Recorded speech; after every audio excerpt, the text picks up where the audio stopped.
And that's the first time I realized that cock push-ups really do pay off. True. Wow, that's incredibly good advice. That's a way to start off the stream. I know. You know, Yeah. I'm throwing a flag. Flag on the Yellow card on that. All of it. You name it. All of it. No. Just That all time of that the happened, thing. and Sean's over there like, I can hear you breathing. No. Where's my whistle? No. No, that sounded like he might have started choking on something, but it was not. Hi, everybody. Welcome to Dice Soup, brought to you by Once Upon a D20 at patreon.com/OnceUponA D20, right here on Twitch, YouTube, wherever you happen to find us. We appreciate you finding us. As you can tell, we're in spicy form today. Woo! It is a spicy fud kind of day, I suppose. We've been spicy this I need winter. that. We're spicy because it's cold out. I actually got this really good hot sauce called Odin's Wrath, and oh boy. No.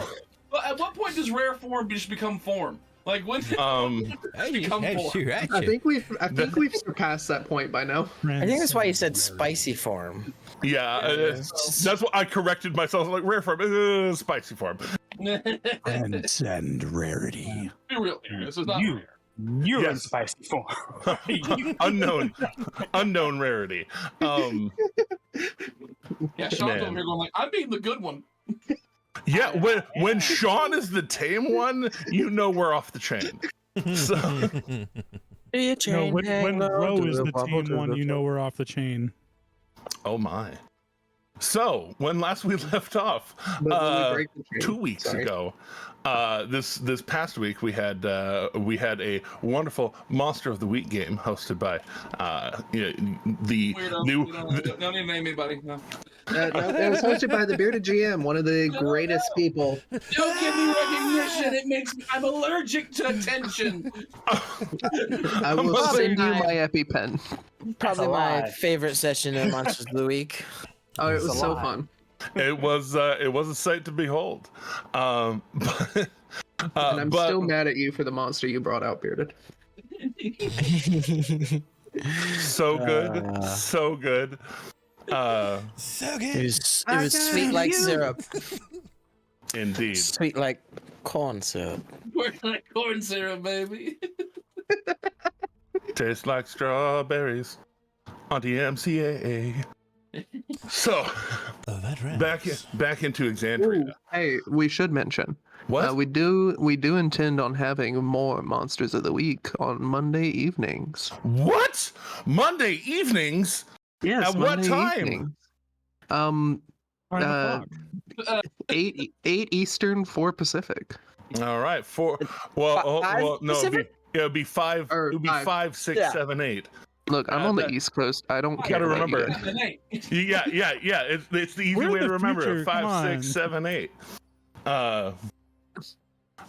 Whichever of those corresponding time zones that you're in, 5, 6, 7, 8 o'clock, or if you're somewhere else in the world, get good. I'm sorry. If you only watch us for the I love spicy you. form that we stay in at the beginning of stream, come to Monday night. It's all spicy form. Yeah, the spiciness never ends. It's like the bomb beyond insanity. The game inadvertently Soup of the started week. off at a strip club in the middle of nowhere. Yeah. Was it Called Idaho. the Pink Pony Inn. Shell Rock, Iowa is what it was. Yeah, I was gonna say it was Iowa. Iowa, yeah, not Idaho, Yeah. because Idaho, whatever. I can't remember what it was. Iowa. Dude, if it was in Idaho, it'd been really close to me. Yeah, I was gonna say that's not too far. Me too, bro. I could jump that mountain. Let's solve some mysteries. Let's go. I mean, actually, I think it was in Idaho because Iowa's not real. That's right. Iowa's not real. I thought that was Iowa's Wyoming. just- That's not real. Iowa's I just totally a should cornfield. send you guys to the Valley next game. That way, you guys have to talk to a bunch of Valley girls and Valley guys. Like just. Okay, so Okay, what I already Yeah, do on the okay, daily. and Prove me wrong. Anybody in Iowa, if you're there, if you report exist. Yeah, if that's your real name. also Probably a from government Wyoming to prop. take that deep cut, that old cut. Like Wyoming, prove your existence as well, please. Australia, while you're at it, hop on. I got friends from down under. Do you though, or are Yeah, they government prop-ups? My friends are down under, but Well, we have supporters for Airlock and Load from down under. Oh hell yeah! Speaking of, get on that airlock and load that shit. But when last we left off in Exandria, the group got together, had a little figuring out as to what they wanted to do, where they wanted to go after taking care of resurrecting Eredrin and Eric's father, taking their leave to go and find a scroll of teleport, buying it with a cursed ring that they fully admitted was a cursed ring. But they sold it to someone whom is a decently powerful magister of sorts. Yeah. Whom knowing that there is something wrong with it, can probably do something about it. So relinquishing a 7th level spell for the advantage of a +2 ring of protection actually felt like a pretty good trade. And continuing business with Yusa Aranis is never a bad thing, really. Yeah. But I believe y'all had y'all left before resting? Was that? Yes, it is the evening. I made sure to update the date to current, so it is still the evening. Still not a long rest yet, but Tim, you gotta make. I gotta make sure with you that it's okay. I was in Luca character, but I want to make sure that your decisions are actually reflected as Luca. We figured out that the storm had in fact passed through the blooming grove on his way down from the northern Dunrocks. And so, with that being the eventual goal of after a long rest, his familiarity with it not being super great, he did not have any associated objects with it anymore, which we rolled for, but he did have a more than passing familiarity. He had taken a night there. And so passed the Voyager staff to him. Oh, is that? I'll say. Yeah, that's fine. Making sure, and then also saying, hey, if there's anything else you want to do with your attunement slots, with that being the way that things moved, then you know. I may reattune a different item. Because actually, I probably will. Yeah, just God knows I've got enough things to attune. I'll say, DM reminding you that there's so many possibilities. Wink, wink, hint, hint, haha. Many by the possibilities. way, I would like to give the Metal of the Razorback back to the Storm real quick. Giving him the new one, the real one, yeah. Wait, I thought it was already wearing wooden. No, when I was charmed, I remade it. So here. Oh, all right. Good thing you didn't need it. Puts it on, doesn't take off the other one. He's fine. He knows it doesn't work. He's got his brain on still. Mm-hmm. Which, by the way, that's probably coming off. Just saying. His brain? The brain? Yeah. Oh no. Oh, for the Voyager? Mm-hmm. Mm-hmm. This is what happens when you play with a deck of many things. You get permanently dumbed. Yeah. No. To be fair, he was already a nominal amount of dumb. It's just a little more. I was fairly dumb to begin with. I was less than average intelligence. If you play on the bell curve, he went from sitting in the big meaty part of the bell curve to sitting on the wrong side of the thin part. The wrong side. But that'll occur after the long rest. So until then, I've got my brain on. We do love to see it. So with that, you use the scroll because you didn't have the charges currently to teleport into Whitestone with the dead body of your friend Altaine in cold storage. And we're approaching heading south in town, approaching the Temple of the Everlight. If there was anything else that y'all wanted to do here as the sun is setting on the town of Whitestone before getting in there. I can't think of anything. Okay. Nothing I can do that would be within the amount of time we have. There was actually something. What was? Yeah, I wanted to go to Gilmore for something. Okay. Hitting up Gilmore's before they close for the night. I'll hand my bag of colding off to Luca and be like, I'll meet you guys later. I'm gonna go stop by Gilmore's. Could you let him know I am working on that ring we spoke about? Yeah, of course. I'm scrambling to remember what exactly I wanted. This I thought of something just now, but I know there was something else I wanted to do at Gilmore's, and I don't fucking remember what it was. No worries. While you're pondering that, we can head down to the hearth. Unless there's anybody else that wants to stop at Gilmore. I would have also gathered. Does everybody still have their potions of resistance? Yeah, I still have mine. I would have collected those from you as well, saying we got these for poison, and since the dragon we're gonna be fighting isn't poisonous, I'm gonna see if maybe we could exchange these if he's got the stock available. Oh, I mean, Akira will definitely hand it off to you.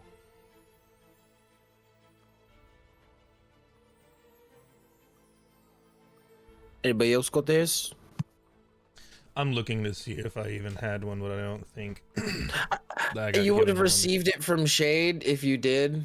Yeah, no, if like I it would have did. been in the stuff Shade gave to you, which I feel like that might have been something Shade gave to you because he's like, "Hey, these guys were talking about fighting the poisonous dragon. You might need this." Were we still at that point though? Oh no, I think we were beyond. We would have had to go already. through 2 layers of. Yeah, it's like I think we were on. past that already, so I don't think it would have been something that would have been a necessity to pass on at the time, knowing that we already did that event.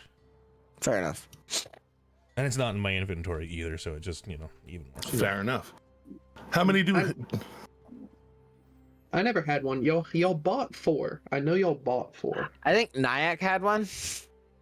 No, I don't think Eredrin had one. Didn't No, I know I didn't don't have Val one. Let me check make if some? Nyack had one. Val did make a lot of them, Yeah, I which was is gonna where they say. came from. I was gonna say, it's like, didn't I make those? Yeah, 4 Yeah, of them. Val made them, gave them to No, Storm, no. and Storm also had purchased 2 others, so there was Yeah. like 6 of them floating around the party. Yeah. Let me check my inventory because I don't know if I actually had one. I feel like Nyack was probably the one who had one because he I was did. the one He who was the one with that was us. there. Yeah, I did. Yeah. So 2 of them are fricasseed into the sun. I don't think any of the other ones were taken. If they're not in people's inventories, I would say you would be able to reclaim 3. Okay. So total of 4, missing 2 out of 6. All right, yeah. So that's definitely one thing that I had just thought of because I was like, oh, well, we're gonna be fighting a different kind of dragon, and he's smart. He'd think of that. You would know. I'm pretty sure Akira and myself don't need to worry about potions of resistance to psychic. That is also true. Which does leave the rest of the party. Yeah, you should just need 4. Exactly. All right. So actually, this is perfect. This should still work out. I'll catch up with you all later. Yeah. Just making sure there's nothing else I need in the bag of colding real quick. I would also take out the manticore parts and just be carrying those. Draping manticore bits over yourself. Not the meat, the bits, like the pelt and the wings. That's why I said the bits, manticore bits. And that won't attract any attention at all. Not at all. Precisely. No more than the manticore that Eredrin is sitting on. And no more than the 8'10" guy carrying them. Exactly. You know, like who's gonna tell him? It all makes sense, really. Yeah. I feel like an 8'10" guy is probably a lot more common than someone just holding manticore pieces over their person. I mean, Grog does live here, so you might. Not be wrong. Technically true. Furthermore, is anyone going to call out an 8'10" person carrying a 6 tall hammer? No, it happened. It happened twice in the same day, which is weird, but it's. Yeah, an 8'10" man could be carrying a nuclear warhead. I ain't saying nothing to him. Like I'm just like, no, that man's going about his business, and I'm gonna do the same. Indeed. So. So yeah, just trying to make it as quick as possible. Just heading into Gilmore's and be like, "Hey, Gilmore or Sherry, whoever's here." I think it's Sherry, probably. Yeah, we'll get to that in a bit. Okay, all right. With the rest of you heading to the Hearth of the Everlight, this for being in the southern part of the city, the Common Ward, as it is often referred to. It is probably one of the nicer buildings in the Common Ward. It is mostly stone, but accented with very nice wood. It is built large to where other places here are built for, well-built mountain-dwelling humans. This place looks like it was built to possibly accommodate a grog-sized individual, casually walking the halls. Even though its purveyor is one Pike Trickfoot of the shorter nature, and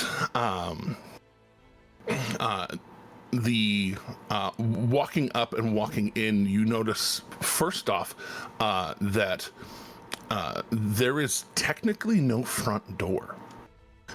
It's kind of the walk up and walk in is an atrium where there are rooms that have doors off to the sides. And there is a roof over top, though it kind of goes up to a kind of ocular dome with an open iris at the top. And so it, up there you can kind of see some of the snow falling in, but part of the what seems to happen up there is in that dome plain white marble. It seems like it's quite warm up there because the snow falls in and then liquefies and drops, and right beneath it in the center of this atrium is a large pool a pool of water. Not terribly deep, but it is there, and so some of the snow falling in turning into water and dropping into it. And most of the light is coming from up there, kind of overseeing this area. It's cozy, considering there's no front door. It's actually pretty temperate in here.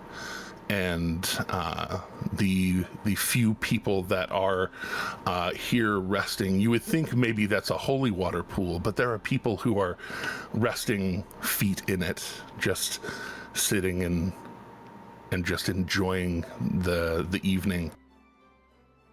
A few people, a few kids playing here in the atrium without any warm weather gear.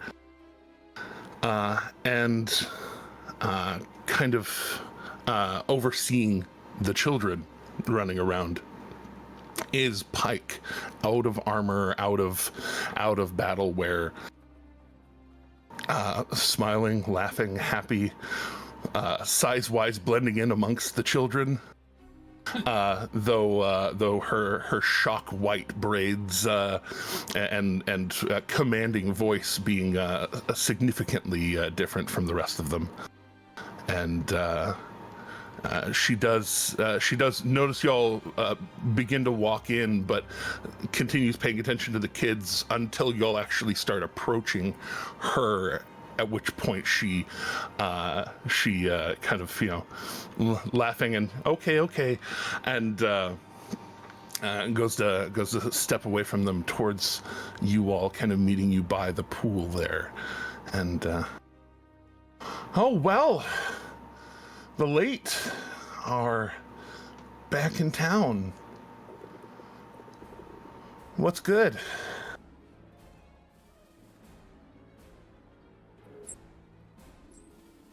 No one wants to tell her, huh? I'm not there. Well, I don't think I went. Well, where would Kassir be instead of there? Well, I mean, oh wait, no, I'm thinking. Sorry, the people were going off to Gilmore's. That's right.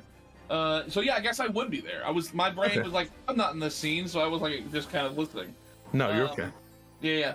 No, I'd have been like, what she said, what's good? I'm like, well, just kind of getting our stuff together. Probably gonna be heading out after a while. Not sure exactly what's gonna be looking forward for us. Might go off, see some adventures. Might die a painful, horrible death.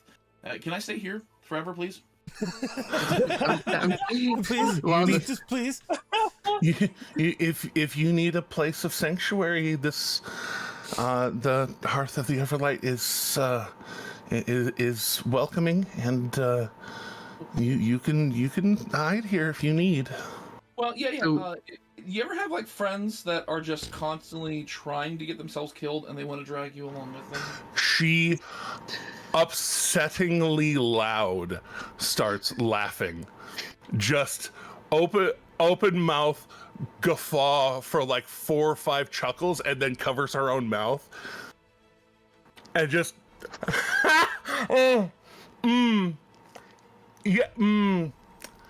funny you should ask. Actually, yes. That is a thing that I have some pretty strong experience with. But so you know my pain. I do in fact know your pain. But if that's one reason I said, if you need a place just to hide out and not need for anything, this is a place of rest and refuge. Total. You know what? I think I'll be fine. I'll go off with him, and I give her like a side eye, like. What he means, madam, is, and Akira will regale her with the tale of the gift, their father, and everything that El Tahane and the whole bloody story. And as you start regaling, she kind of starts politely leading you away from the children, who do in fact perk up a bit at the mention of adventure and intrigue and sadness, and she just kind of purses her lips at them in that distraction. It's a good distraction, wonderful distraction. I can show you anything that you want to see. Here's an illusion, there's an illusion, here's a pretty light. Very much giving Thank you, Luca. Let me tell you a story about something other than that. I was about to say, if we're not being moved away and no one is distracting, I could just like psychically scream in the kids' heads to run them off. One at a time. That's so scary. Snap one at a time. I could hit 8 of them. Oh, that's 4 right. of them. That's right. You can hit 4 at a time. Oh, yeah. What's the scariest thing you could think of? Somebody who doesn't run out of air while they're screaming. Your internal scream does not need to gasp for air. New possibilities. Yeah. Indeed, I've learned that after about recently. 3 minutes. I've learned that recently, my own self. But so, taking the opportunity of distraction and kind of leading y'all over towards one of the doors, she kind of lets y'all into what is a small and whereas the rest of the building seems a little more fancy, this room, this little chapel, is much more simple. The fanciest thing in it being the statue of Sarenrae, the symbol of Sarenrae, at the back, with the kind of granite altar in front of it, draped with a cloth with a candle embroidered on it.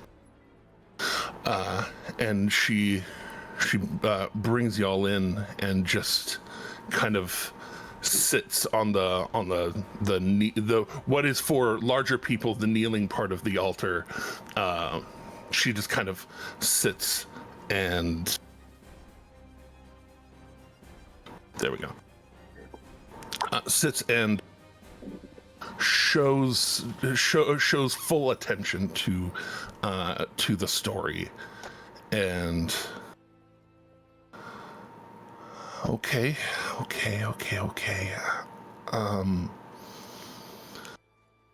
So I guess what I'm hearing is you need me to resurrect your friend, and should I prepare a room to house your friend? Yes, that would be. Yes. Okay, I can do that if it works. Now, the stuff we did for the Storm's friend in Craghammer that's very big and very expensive and very difficult to do. So for most people who are not the ultra wealthy, this is the pinnacle of resurrection magic. I can't even try the other one without an appropriate diamond. So I just sometimes resurrections don't always work, and I just want to make sure that is understood, that if it goes wrong at the resurrection spell level, there's not much other recourse that I can help with. Unless you come across another extraordinarily hard to acquire diamond. I'm not saying that you can't. I've seen some pretty impossible things in my life, but yeah, it's just one of those things I have to make sure to prepare people on, because trying to just raise dead and there's maybe one more we can try, but once we get to this part, no, if it fails, there's no magic below it that can work. We understand. If it doesn't work, or at least I'll make sure he's properly laid to rest. It should at least heal what is, and she kind of like gestures to the floor to like have the body brought out, and then she does have a startle, though not a visceral reaction, shall we say, to it, but a startle at him coming out in parts and in the way that the parts are. And so apparently dragons are strong, is what we learned from this, at the very least. Oh, Oh no! I mean, I've traveled the wilds and I've seen dead bodies out in the wilds before. This looks like wolves and Well, that was part of it. owls and things. But But the head being gone was the work of a dragon. Yeah. That's fair. No,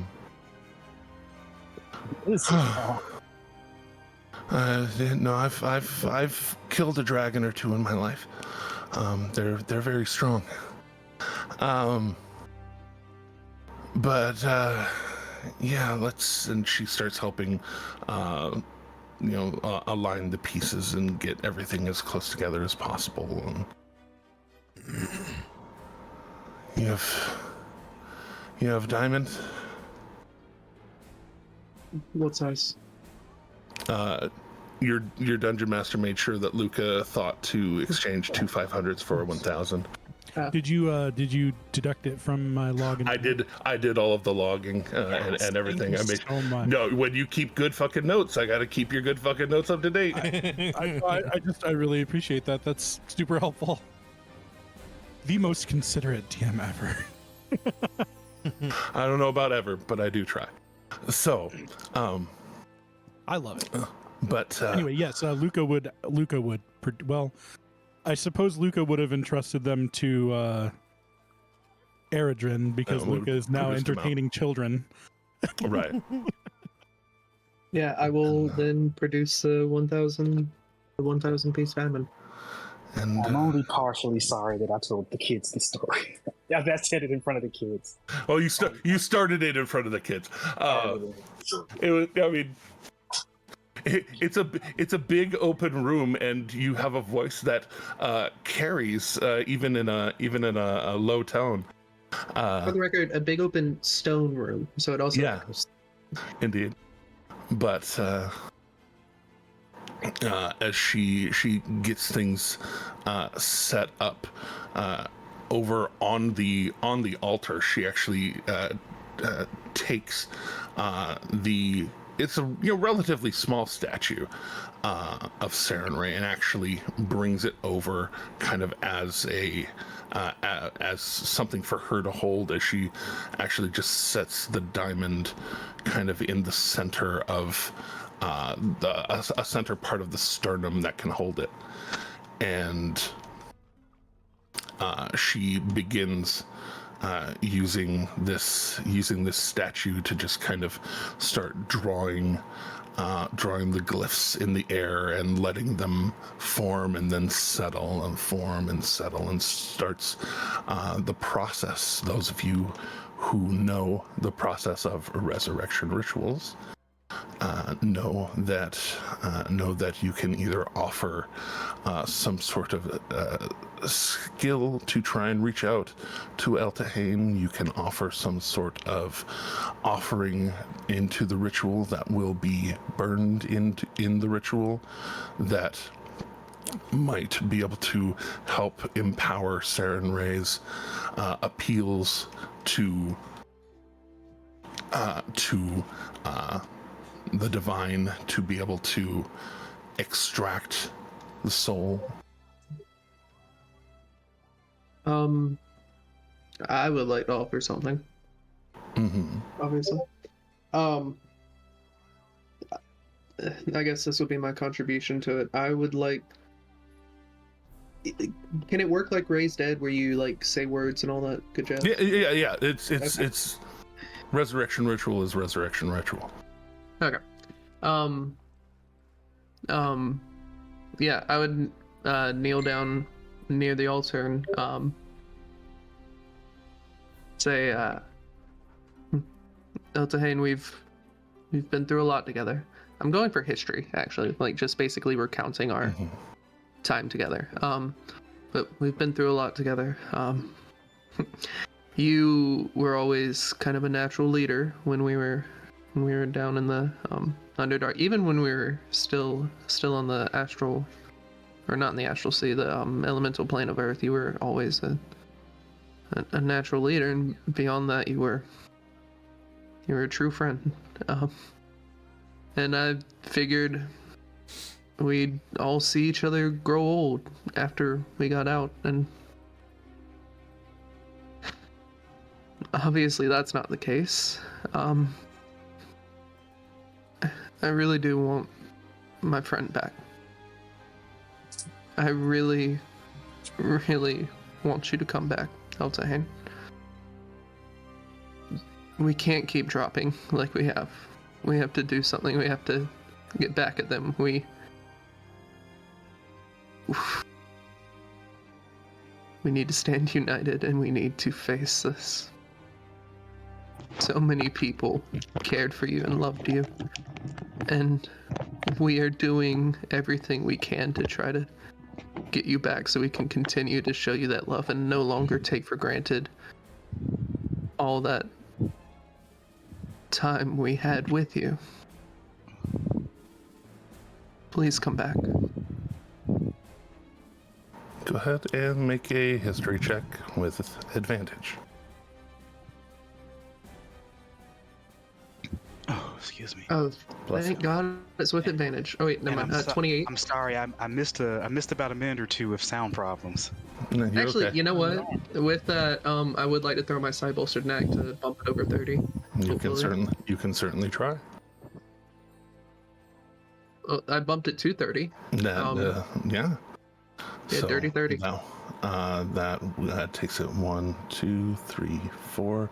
That meets a -5 on the DC.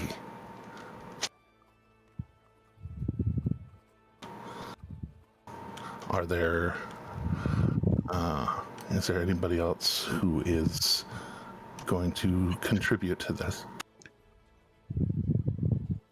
To be 100% honest, I have no idea how Kassir would contribute to this. That's fair. It's not entirely somebody that Kassir knows or has any Exactly. I have history no with. connection to him really, besides just recent history and everything like that. I mean, you could just provide magical energy, maybe? I don't know, I'm just spitballing stuff. Would I have basically having someone explain it to me, or if I have any understanding of it myself, would I be able to like assist with any kind of magic, like casting a spell into the area to like kind of feed magical energy into it? Would that be an option? Do you have? Let me share your make sure. I don't think I have any necromancy or anything like that in my, like I have damage spells. I'll say I have some support spells, but I don't have like any healing spells. I'll say anything that is healing magic, restorative magic. Let me see. I don't think I have any. Even I have counterspell. Should I cast that? Even No, you should not. If you wanted to succeed, no, you should not. That's a good way. That is a good way to start PvP. Bearded. Calm emotions? I started saying I have charm person. And calm emotions you seem to have. I don't know. Maybe Training on him. I will say, if I'll say Luca had decided to buffs, return, other buffs, or even offering a magical thing, a magical object that you have to try and help as an offering, if that's one that you would like to do. I'm not sure if I have anything that would Sleep? I don't know. Sleep would We'll make it a restful resurrection.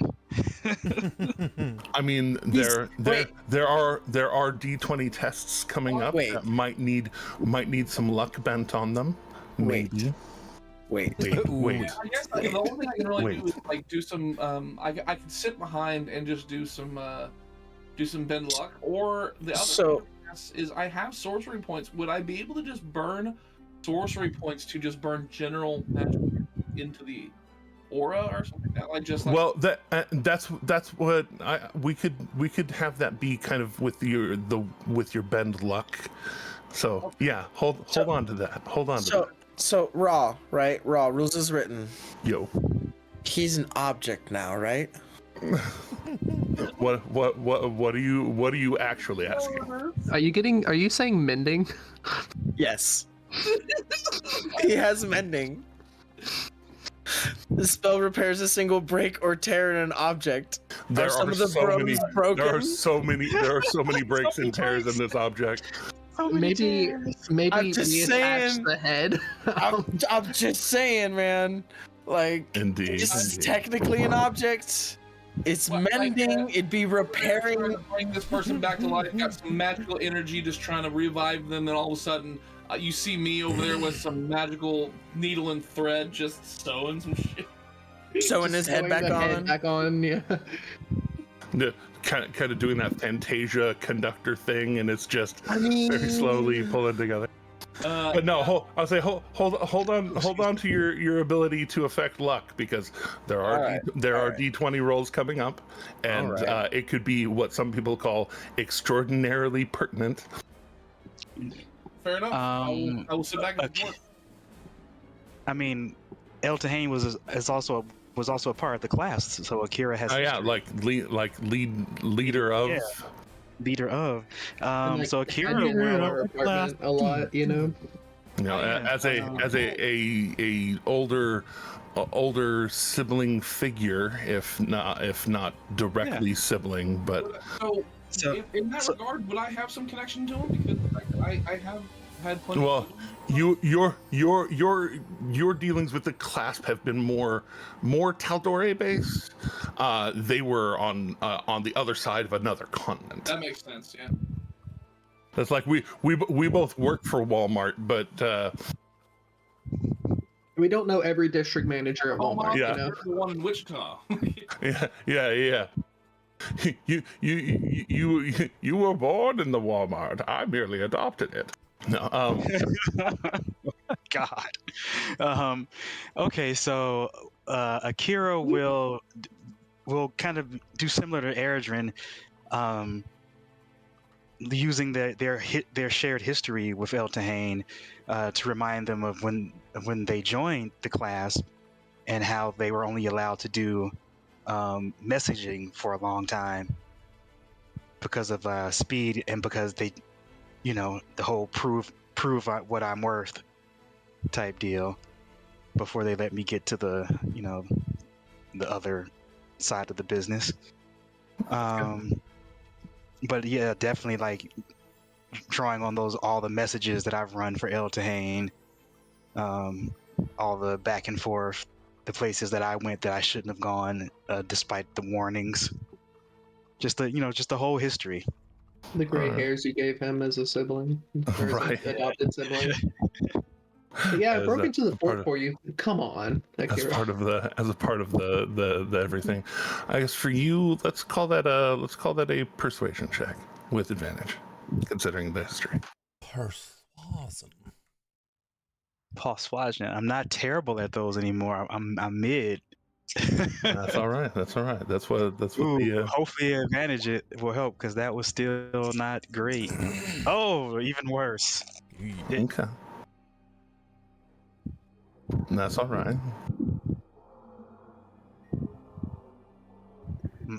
My bedside manner. Leading question: would your partner have given you any encouraging words on the way in, knowing that? Absolutely, positively, and probably even a handy little talisman. We do love the handy little talismans in this house. So the talisman is a D4. The inspiration is a D10. Yes. If Jeremy remembers correctly. Yes. So that's a 1 on that D4. Good lord. Hey, 1 is still 1. Yeah, 11 is 11. Boost. And then. Other numbers, no whammies. Yes, dirty 20s. We love those. There we go.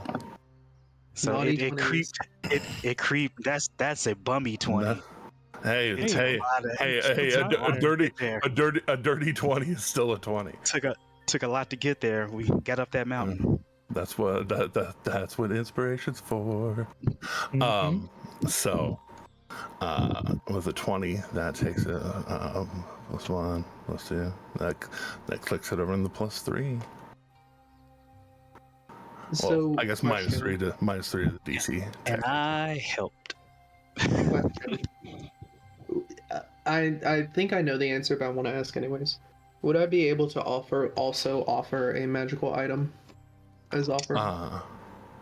If there is nobody else to do so, to help. I don't have any other help besides that at the moment. Okay. Just checking. So to invoke good old retconningly, Retconningly, yeah. when we last time I spoke to Eltahane, as far as I know, he gave me a particular item. He did. Now, I don't have that exact item, but I do have one with the same charm on it. Indeed, you do. And I know I just recently got this item, but I'd like to offer my short sword of warning. All right. That does boost things just that little bit more. So, laying that on his corpse, which is mending with the casting of resurrection. So things are slowly containing, regrowing. Does an item consume the item? It does. That's my thought. I'm sitting there going like, no, that sword's useful. That sword also is not attuned, so it was useless currently. But so laying that on him as he's being kind of put back into repose, his garments all but useless in covering the body, and so that is, as an uncommon item, that'll take another 1 off the DC, so that's a -9. He has died before, in the coming up over the last many years. So his DC begins at 13, -9, so it is DC 4 in this case. So I, on that behalf, I'm going to make sure that my GM roll is off. And as the body restitches, is contained once again, the last thing that stitches together is right around the diamond in the sternum, and that diamond, as the spell finishes, burns and starts to spread, and you see the phoenix wings, the humanoid body form of Sarenrae's symbol reach down and wrap around the sword and engulf it in the equation, as it were. As it all burns and wraps around him, you see the eyes suddenly open, bright with light, mouth open, gasping, bright with light, and the light all subsides, and the body kind of gasping, suddenly reaching out to the side, and then as it exhales, he kind of flops onto the stone there, looking a lot worse for wear, looking still a bit exhausted and in extraordinarily tattered clothing, but breathing. And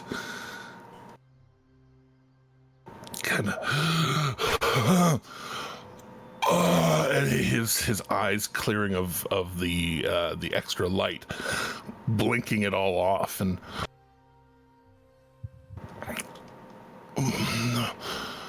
well, hello.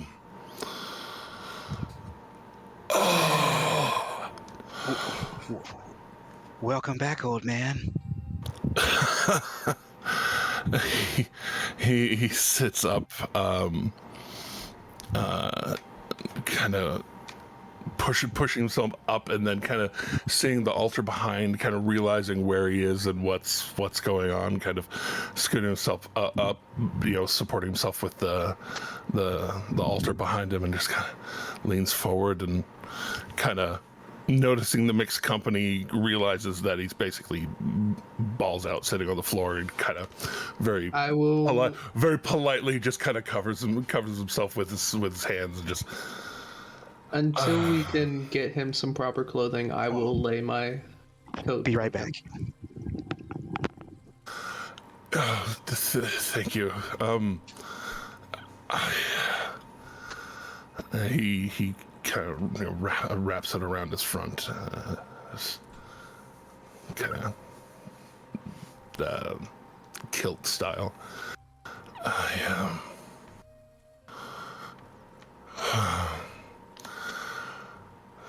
thought I was smarter than the old bastard for half a second. Well, you're back, and that's what matters. Indeed. The others, did you find the others? Yes, we broke them of his grasp for now. We revived Akron. We still have a couple more we need to revive. But Do we? We have 3 more that we need to revive after that. 2 more. 2 more? Oh, no. 4 died. And then I thought we brought them all back, though. You only had. Oh, well, no, you left, 3. you Yeah, left the diamonds. Right, yeah. You left the diamonds in the care of Akron, Right. Or well, in the care of the other one, Idarius. Yeah. And the others are currently gently reposed until such time that either y'all return for Luca to do the thing, or if Mr. Howitzer, or Mr. Hall rather, Mr. Hall returns to do the thing. So yeah, we still have 2 bodies. Howitzer and Hall. And he sighs for a second and goes to manifest a blade, and you actually see him. You recognize the little hand movement, and nothing appears.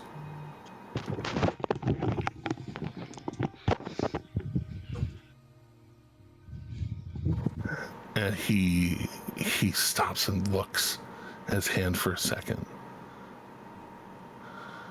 and then back towards Eredrin, and back towards the hand, and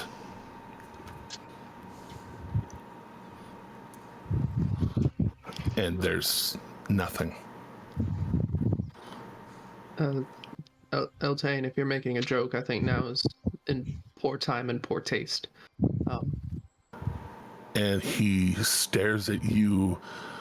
You know the stare, the psychic whispers stare. Mm. And not hearing anything back,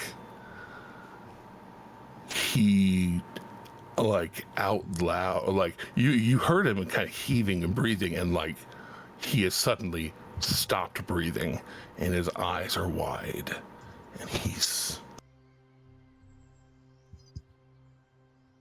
would I need to roll some kind of perception to see if how his neck repaired? His neck is like fully repaired. The birthmark that was there,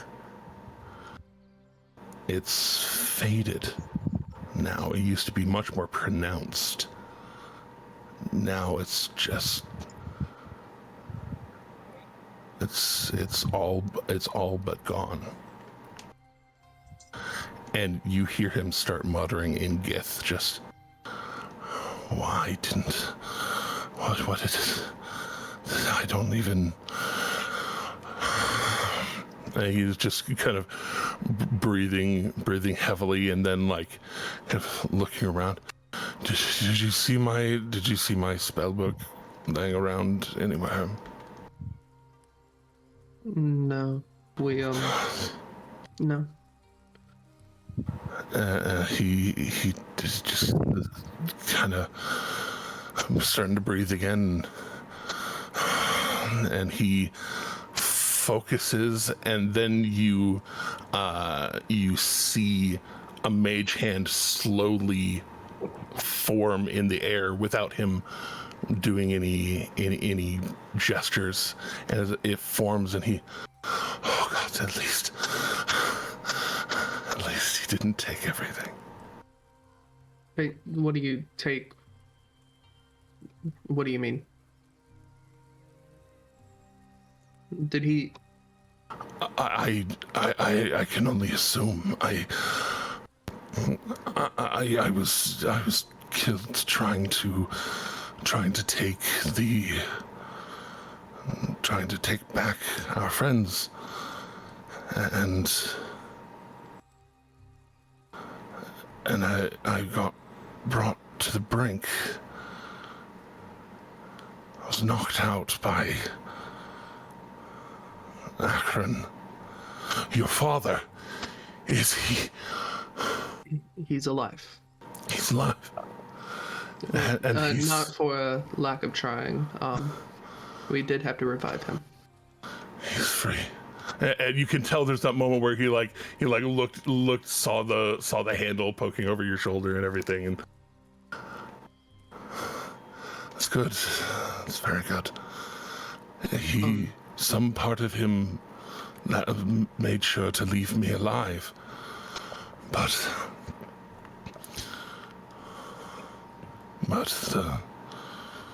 the collector came, and with the last bit of life in me, I felt him connect with me,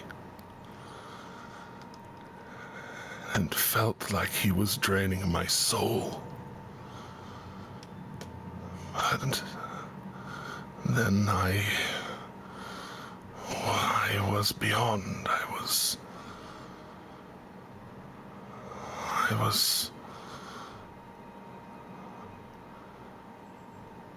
traveling the astral sea, just ever moving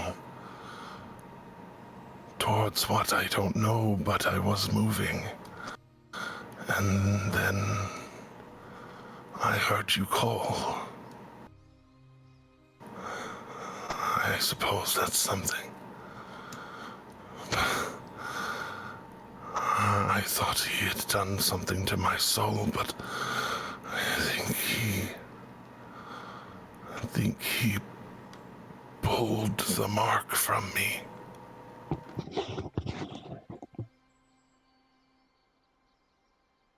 That back when we were collected, he saw potential in me, and he used his claw to mark me. I thought he had just branded me as property, but it was, I think that was where it came from.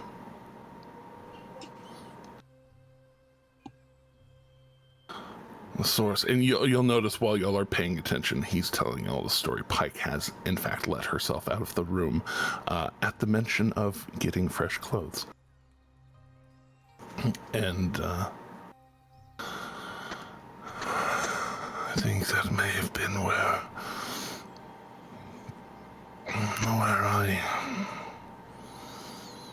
I got mine. I'll lean in close, like essentially in a whisper, and say, well, he didn't give me mine. And so I can swear to you, and I'll swear on Blacketh too, and on the mother. I will get you a set of armor made of his scales. There's enough dragon. I can make multiple sets. Justice, calm down. We can all have matching psychic dragon emerald green armor. There's enough dragon for that. To be fair, Eltahane can only wear light armor, so it would be some of the lighter, the thinner scales. The more leathery scales. The more leathery scales, exactly. Dragons have skin. It's the sentiment behind it. Exactly. Perfect. There's skin under those scales. Their skin. You gotta love the fantasy dragon tailor that's going on. Yeah, it's gonna happen. Or people are dying one way or the other. Something's going on. But yes, maybe if you unlocked it without him, maybe I can too. It's just it came so naturally before. I thought that it was just me. Eltahane, that gift did not define you. Eltahane, you survived, and the reason that you became who you are is because of you, not because of some blade you could summon from your hand. Yes, I named Spiraling of Blades. Did not. To be fair, I did not achieve that merely because of the psychic blades. If anyone can figure out how to re-get some psychic blades, it's you. But in the meantime, you are rather defenseless. And I draw a karambit.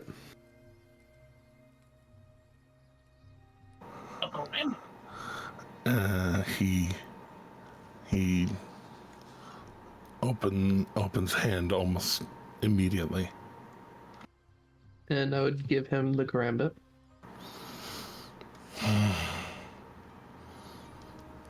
This is good. Did you make this? And he kind of flips it forward, flips it back, flips it forward, does a couple of spin arounds. Obviously. Who wouldn't make their own karambits? Well, indeed. Someone in his situation. Yeah, I mean, fair point. Like, he'll make another one, I'm sure, but...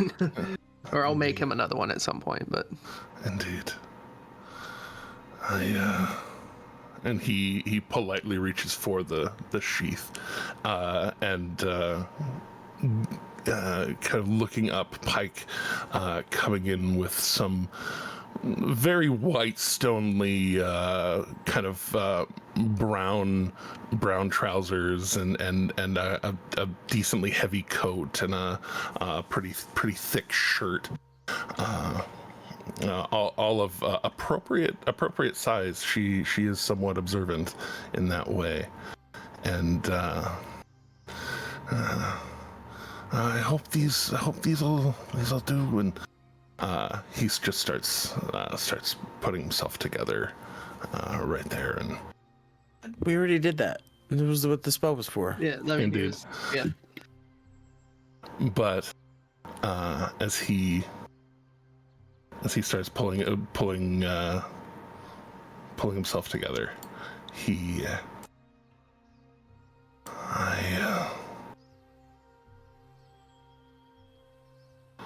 I was sure that was the end. I'm extraordinarily grateful that it wasn't. Think about it. You knew two twins who were the most stubborn bastards, just like their father that you'd ever met in your life. You really think we were going to let it go? No, but... Well... It did kill me in the middle of the wilderness. I did not expect to be found. Again, stubborn bastard twins. Beautiful. Wonderful. Kind and considerate. Stubborn bastard twins. Bastard no more, I suppose. Oh. Half bastard? Mother's still in the I don't know. Akron spoke of her fondly, as though she lives. I assume. Yes. So. As far as I knew, that elf we used to travel with knew her, and Akron actually. Oh, fantastic! I don't believe you ever brought him to meet, but. I may not have. Apologies if that's the case. I don't know when. That is okay. But I suppose there's still more work to do. Where are we? Whitestone. Okay.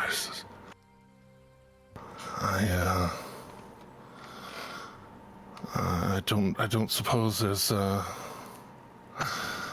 ride home.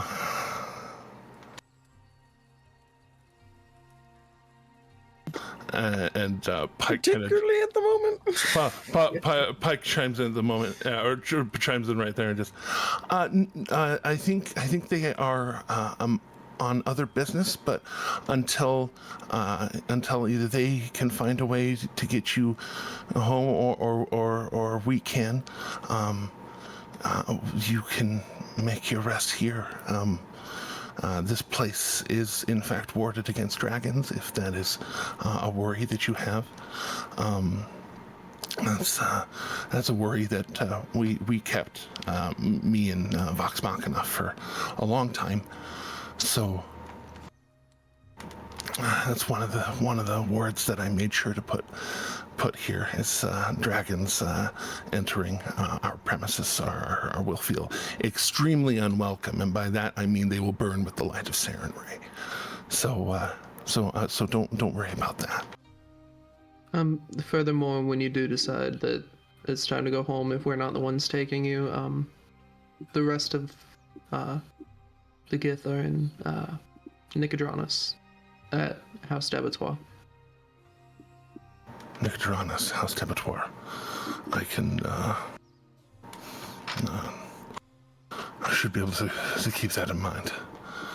And you know you have a sending stone to me, should ever you need anything. Oh, you found my stone. Did we? Did you? No. No, I think we found the body. That may be about it. Yeah. Well, in that case, no, you would have found it amongst the stuff with the other gift. Oh, okay. They would have taken it from him, and you would have been able to find it. So. Then I'll pop the stone to him. Yeah, we did. Right. Good. Good. You I'll be here then.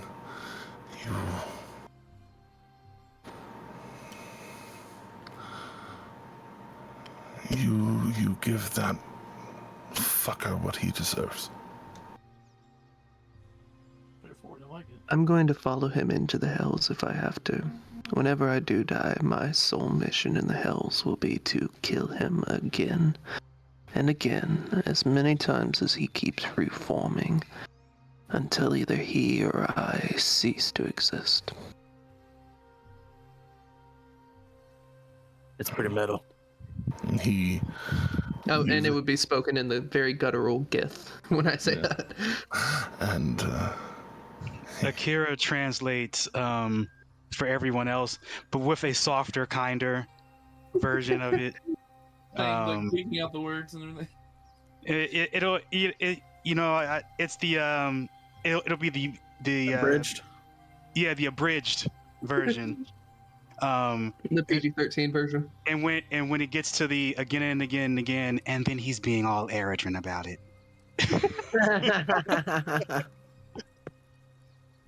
Who, the edgy character? Never. Perfect. No notes. Well,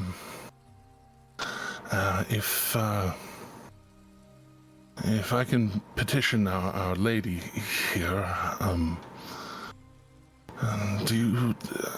I need an ointment. Not for that. There's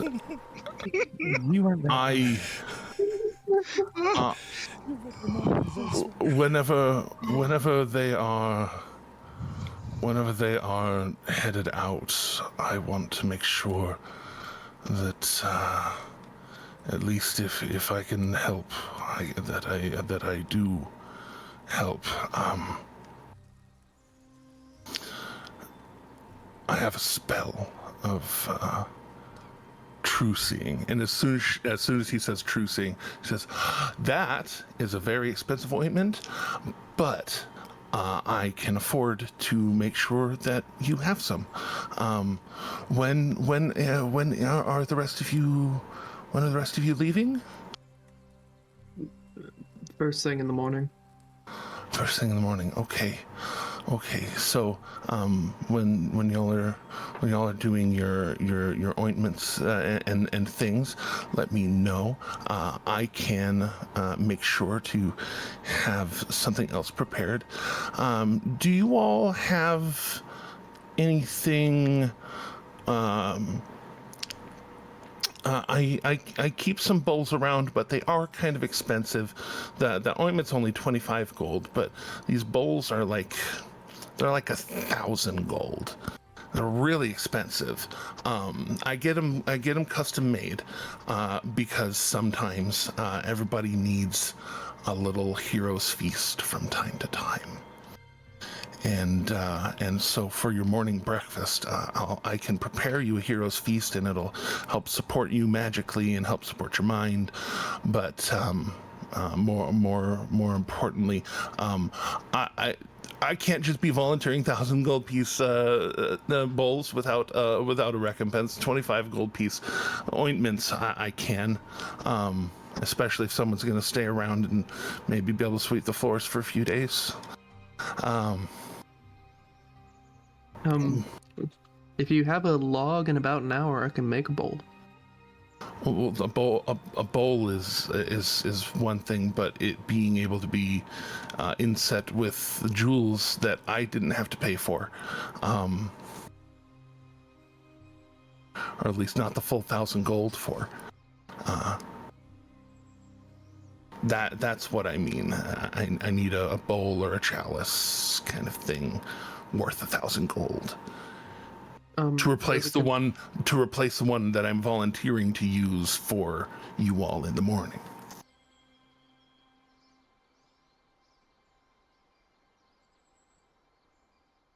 Either cash money or a magical item or something. I know Gilmore. I can get my money out of magic items.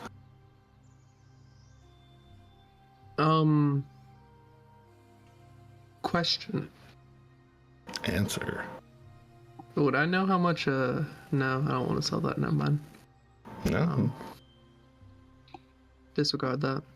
I'm looking through my list to see if I see anything I want to part ways with. Yeah. Okay. Actual question. Uh-huh. I have a solid gold giant scimitar. If that was melted down, how much gold could be drawn out of that? Do you pull out the solid gold giant scimitar? Well, I mean, it's giant. You can probably see it on my back because I don't know where I would pull it from. That's what I mean. Do you pull it out to offer? Yeah, I do. Okay. Okay. I can also melt this down if you prefer bar form. Oh, and you unsheath it, and she sees, fuck, that's a big sword. Whoa. And it's because it's not even just like great sword length, it's like wide, right? And wide and kind of thin, which is why it can still be like finessely used. And whoa. Yeah, we pulled that off a Minotaur. Good job. And you don't plan on using it for for stuff? I was going to melt it down because it's solid gold is the issue. It is actually solid gold. Yeah. And I would actually bend it a little bit just like to show like doesn't one or both of the ones we have like a ding in it from Storm's thing? Yeah, they do. It caught Storm's like cross bladed. cross hammered, like it caught it across the cross hammered. Yeah. Well, it cross blades to catch it. Okay, totally. So both of them have a ding actually. But I would flex it just enough to like show that almost it will in the same, hold a bend like gold. Yeah, almost in the same locale. Yeah. On each one. And she looks at it. You already planned to melt it down. Cool. And she puts her hand right to it and just blasts it with magic. Do I have the reaction time to pull out a like a crucible cup to try to catch the dripping gold, or at least some of the dripping gold? Molten gold. Well, specifically, she blasts it with radiance, so it's like super hot suddenly below where her hand is hovering over, and then as she pulls her little hand away and does it again, because on the basically she's taking like the upper half of the blade, or at least she's claiming the upper half of the blade, and just and then again for the other half of it, and basically melts the upper half from the lower half. This should do very nicely and will probably become the next bowl. So that's useful. Won't have to do terribly much decorating to it. It has to have jewels on it, but as long as the whole kit and caboodle works for 1,000 gold, it works. So I can use small gems for that. But yeah. So where are you all staying? And now that Eldahane is out of his rags, she kind of like takes the rags and leads y'all back out into, and so Luca, showing off just for the kids actually draws like more attention, because you're you, and the quality of your performances is very rarely questionable. They set out a tip jar. Yeah, what are you doing as a performance out there? Luca. Tim? Did I ask while Tim was away? You are muted if you are talking. Or they're not even there. Can't see him. All right. So we're going to put a pin in that, and we're going to summon retconningly in a little bit with that pin. Indeed. So there's typing. I see typing. We just need to gaslight. Okay, AFK for a second. So who are we talking about? Yeah, God damn it. Don't do that to me. I'll freak. But cutting over to Gilmore's, walking into Gilmore's, decked out like a mighty hunter. You walk in and I just suddenly fucking I just remembered the thing. Good. So you, as you walk in, hey, we did it. We gave you just enough time. Mm-hmm. And walking in, you've got the skins of three moderately sized manticore and one full size manticore, adult. Indeed. And about 8 wings. Underarm? And just four wings and 4 wings. Just carrying them, and as you walk in, it is late in the day, so the clientele is extremely sparse, if there's any at all. But what there is Sherry. And she sees you walk in and does remember you, and does remember as you walk in, the storm approaches, and then like seeing all the little bits on you. Though that. Yeah, I've got some materials that I thought maybe you could use. Did you murder a whole manticore family? Most of one, yeah, with help. Did Mr. Gilmore send you for manticore parts? I didn't think we had any of those on our list. No, he didn't. It just we happened across them. They were very angry. We put them down. I figured. Oh, okay. Maybe hold on to them. See what use you might have of them. A+ on that entire exchange there. Yeah, surely. Yeah, it can be used for sure.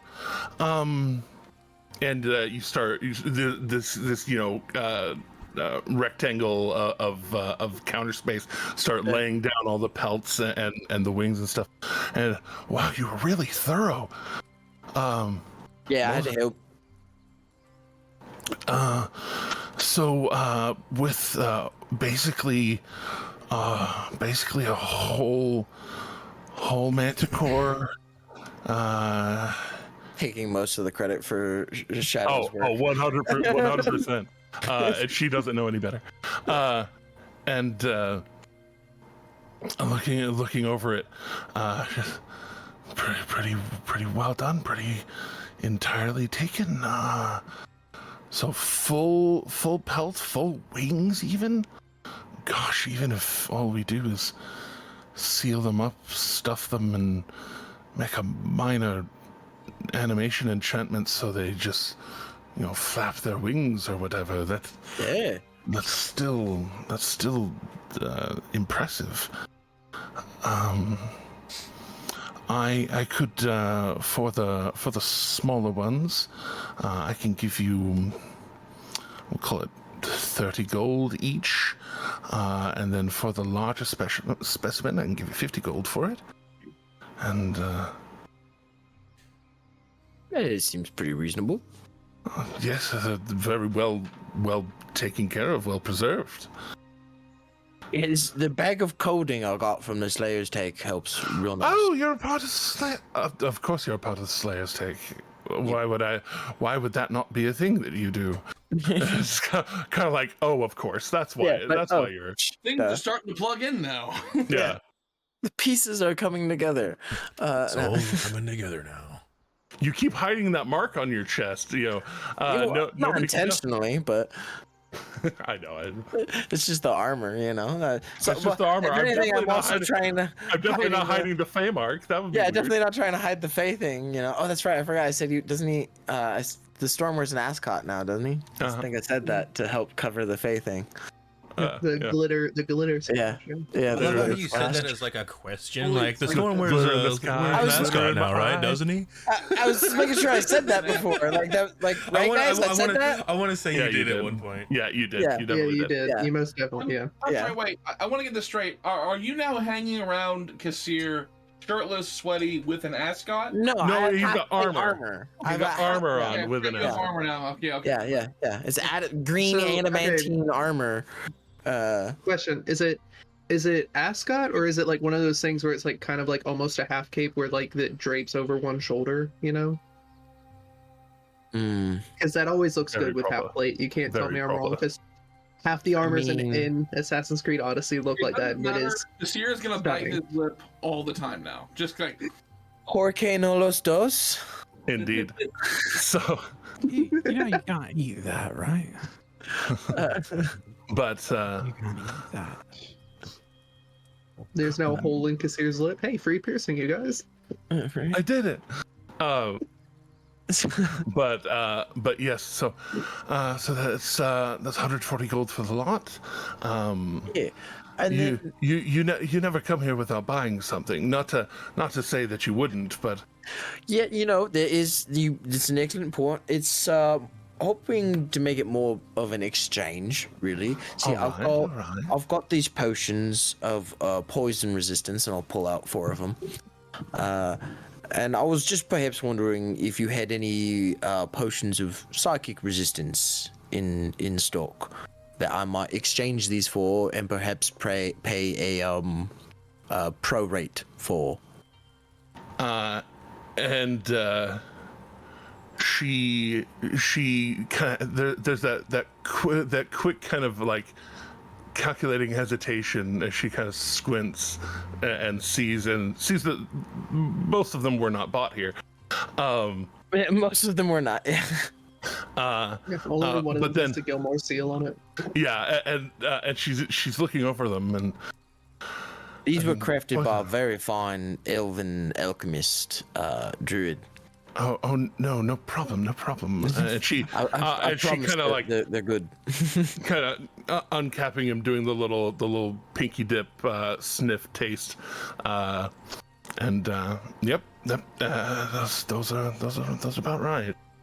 The thing is that the poison resistance is somewhat more common of a need. Yeah, I thought that might be the case, hence why I mentioned perhaps paying a difference. That being said, you caught me on a good day. Jeremy rolled that d6 a long ass time ago for a reason. You caught me on a very good day. If you're going 4 for 4, just an exchange, between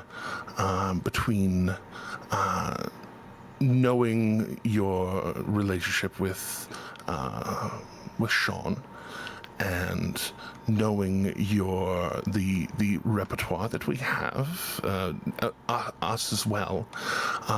If you merely tacked 60 gold onto the 140 gold of your Manticore parts, I think we would have a deal.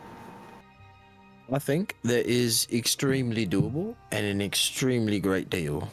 And I'll just put 6 platinum. And I'll inform Mr. Gilmore that we have 4 Manticore.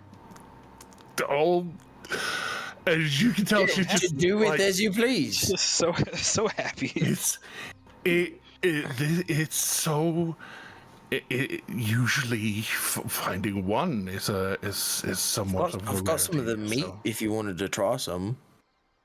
I can't say that I've ever been curious about eating manticore meat, but is it already cooked, or do I need to cook it myself? I mean, you'd need to cook it. Yeah, it's well preserved in a bag of clothing, like I said. No. I also have some jerky if you just want some of that. Wait, so we didn't cook all of it, or No, we cooked we cooked like half of it, and like the other half and was ate a still... bunch. we couldn't fit? And then yeah. and then jerkified the rest of it. Yeah. It's good. It's The word's good. just dried, man. It just dried. I I know. I like making shit up. To be fair, Jerking the meat is a totally different thing. I'll say, yeah. To be fair, he did not say he did not say we jerked the Jerked meat. it. To be Exactly. fair, I said we jerkified it. I didn't even mention meat. You gave it the old Steve Martin. You gave it the old Steve Martin. It got jerked. Jerking the meat would not be sexual. It would just be, jerk spices. Indeed. Yeah. That's the word for it. That's But she making jerk sauce, Sir, you did what to this chicken? Oh Lord! You just had to say it, didn't you? And so, at the mention of having some jerky, I would be willing to try. Yeah, I think I've got some in a pocket here. I'll pull some out. Little pocket bacon. And she takes a snag off of it, and gamey but soft.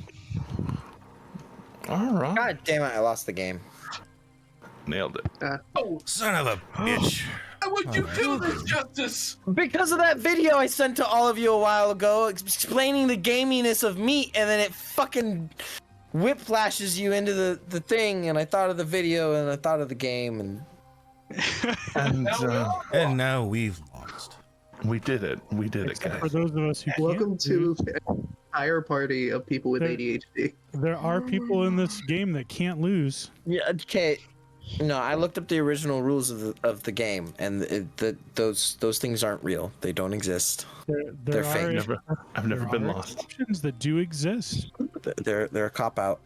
They're not actual rules. They're just loopholes. They're accommodations. Excuse me. But all I know was she's made for exceptional win. Be a part of an exceptional win, and maybe you won't have to worry about it. You know, all I know is that from jerkified to pocket bacon, I die. I just absolutely die. Sean's ghost, everyone. She enjoys it, and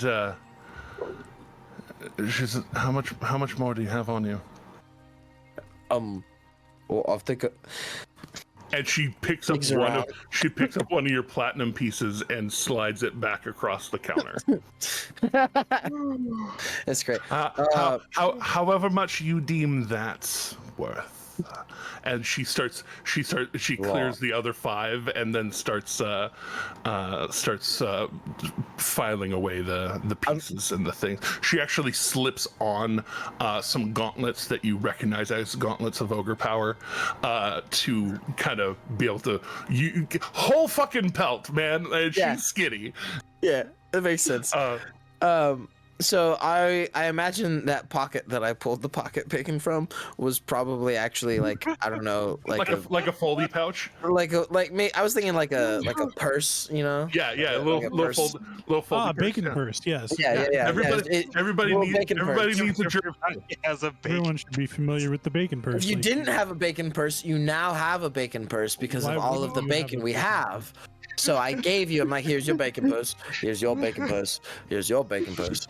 Yeah, like why wouldn't you have a bacon purse? It's all been jerkified. It's all been jerkified. So what I'm hearing is I just need from to the bear leather. You need to add a bacon made from the bear leather. Perfect. Yeah, it's made from the bear leather. Yeah. So how much weight can it hold? Wouldn't it make more sense to make the purse from leather? I'm just saying. I was gonna say it's 10 gold. So if I'm giving her my entire bacon purse, if it's a storm bacon purse, it's a big bacon purse. So it's probably like a 5-pound bacon purse. That's a lot of bacon. So I've never heard the word bacon purse in my life. Now I've heard it like 7 times. At what point does it stop becoming a word? Well, do I make this as a container and then add an unknown number of bacon to the purse? Yes. Pocket bacon to bacon purse. This journey has been a thing. I would say not believing. I would say you guys have like 2.5-pound bacon purses, because like half the amount that like Storm would have, I guess, you know. He's like, you guys like okay, don't go measuring bacon purse sizes here. But actually, can I request a full-size bacon purse so I can use it as treats for Glory? My question Oh, is, indeed, that would. You know be what? Yeah, you can necessary. have a 5-pound bacon purse. my Yeah. question is, Ro, you bat for the wrong team to be asking for a 5-pound bacon purse. so is a bacon purse and a prison talk? Okay, rails exist. We need them. Indeed. So bring it back. Oh my god. She so We killed like Sean. she so high. She you know There's a soft putting away thud on the counter. yeah putting away a soft thud, and she turns around and sees that you just took the whole It's all I thing. have on me. And she just smiles and says, "Worth every copper."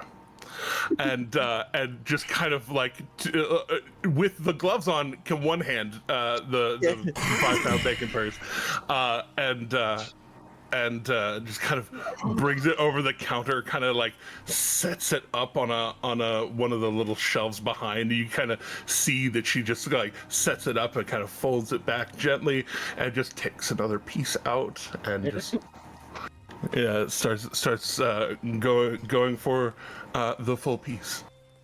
Excellent. Okay, so 6. Okay, so hold on. Doing math, you guys would each probably have about.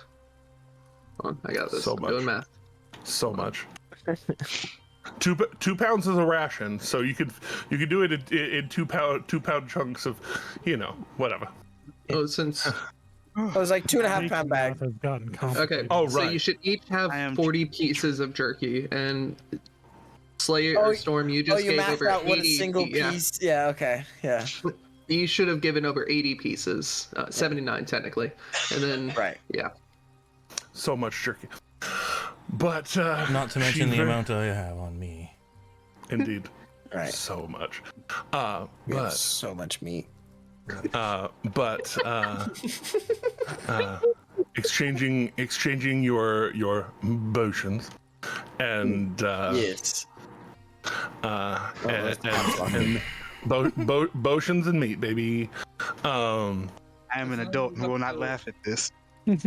Sure you are. I'm an adult. I'm a fully matriculated adult person.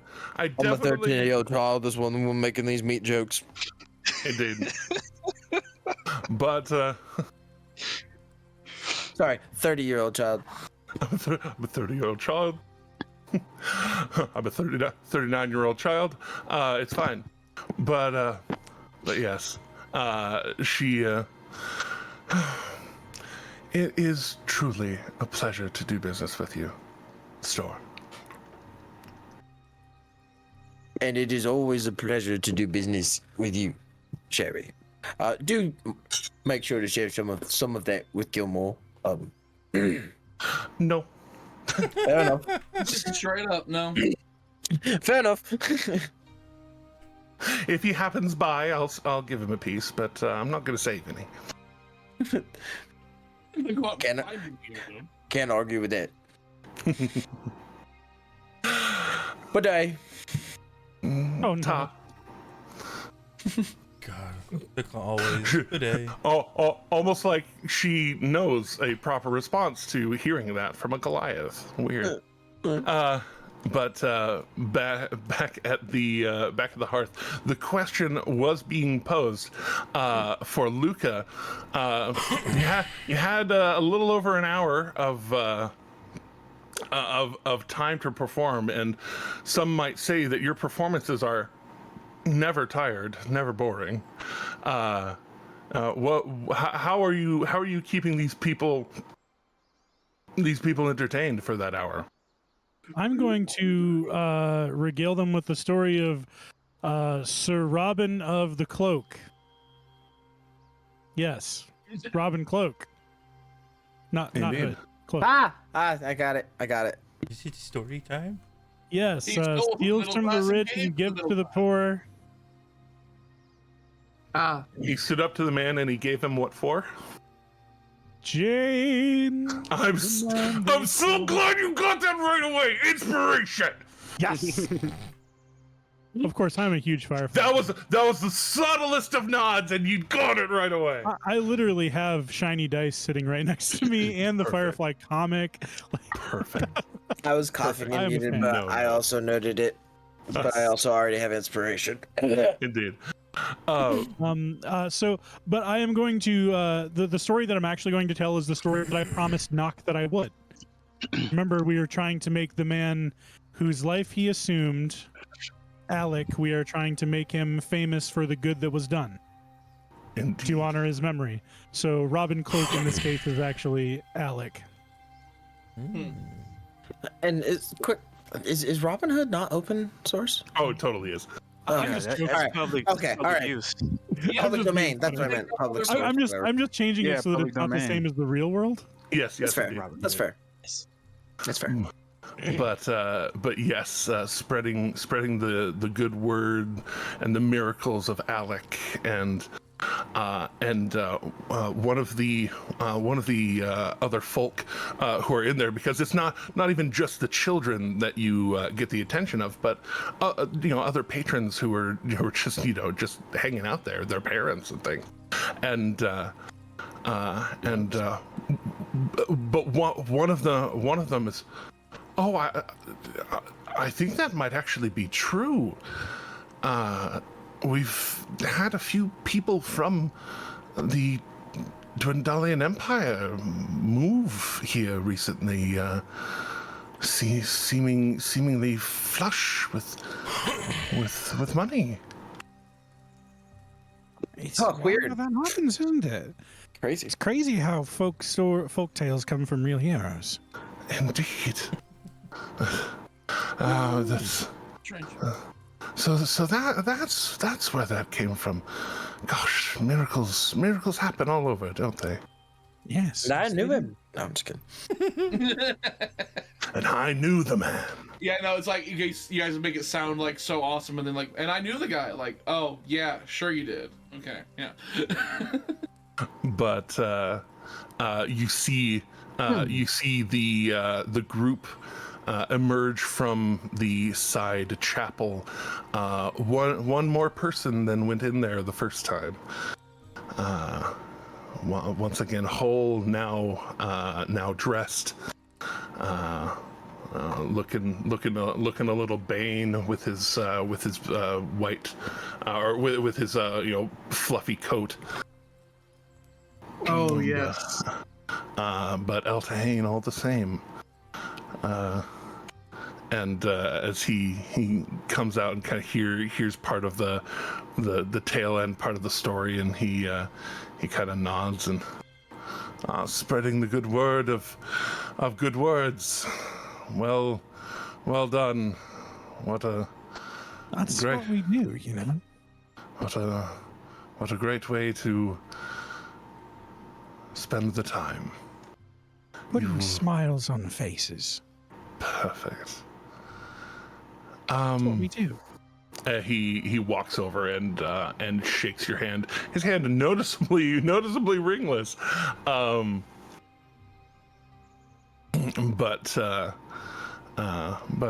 shakes your hand all the same. It's good to be back. Thank you. Good to have you back.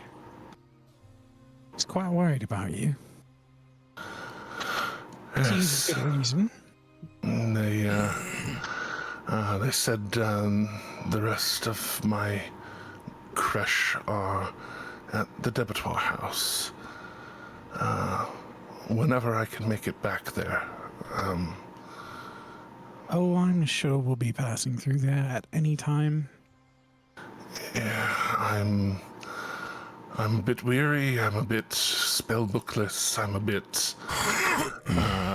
It's bit all right low to on take time to get better.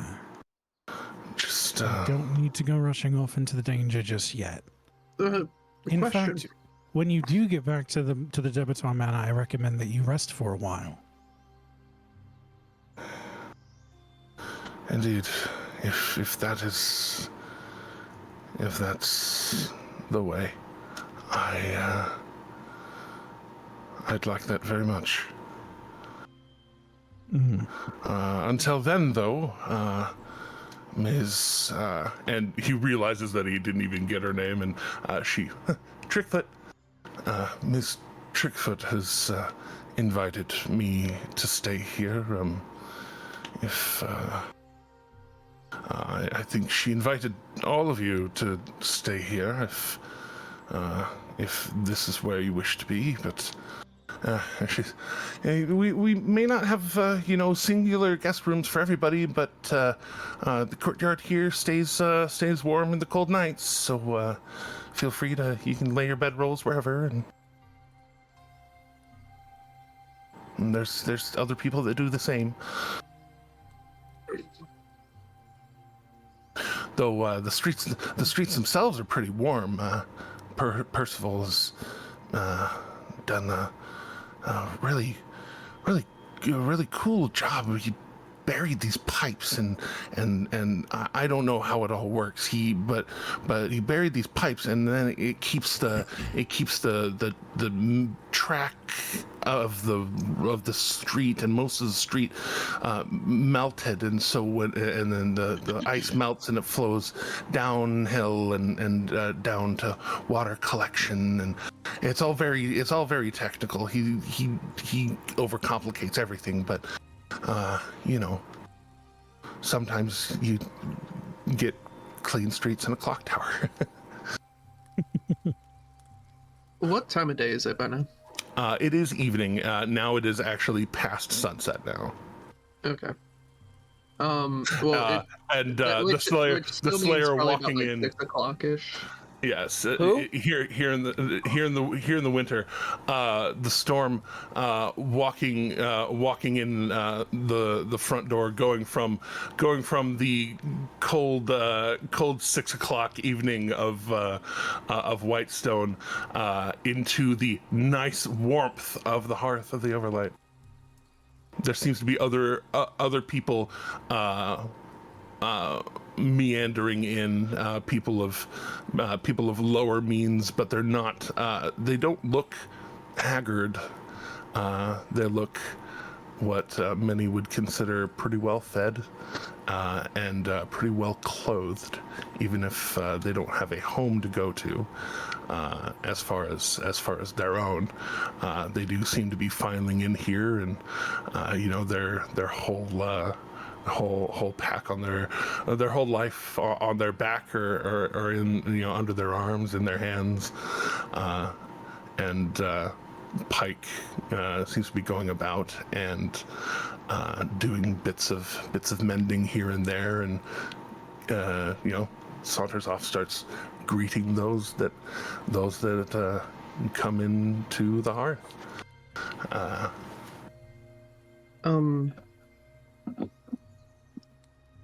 If it is still like you said you agreed about 6 p.m.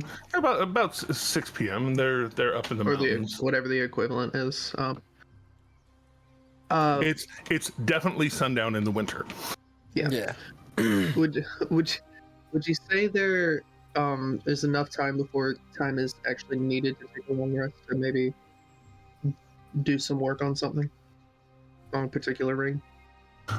If you're going to be doing your own work on it, it definitely, you could use some time before bed. Yeah. Okay. Yeah.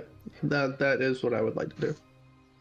All right. Any other people's projects here before the end? At the end of day, the storm has some equipment to pass out. Yeah. The storm would approach. Is everybody still together, or did anybody split off yet? I can have not left yet. I mean, you don't need a potion. Yeah, I don't. Yeah. Well, no. Yeah, I don't. You're right. Neither does Akira, honestly. But yeah, I think we're all still at the Everlight. Yeah, we just came out of the temple, so we haven't gone far. Well, we're in the. You guys came out of the side chamber, I think, and are in the main chamber of the Everlight, and I'm now entering the main chamber of the Everlight. Oh, so we're all Gangs all together. Right. So I had to approach the group and I'd be like, right, well, Gilmore's was not a bust. It worked out quite well. Sherry really likes the manticore jerky. Also, I managed to get these potions in exchange for the potions we already had. So here you go, and I'll pass a potion of psychic resistance to Shadow, Luca, and Kassir. Hey, nice. Like that. And All right. I'm assuming the two of you can guess what this is for.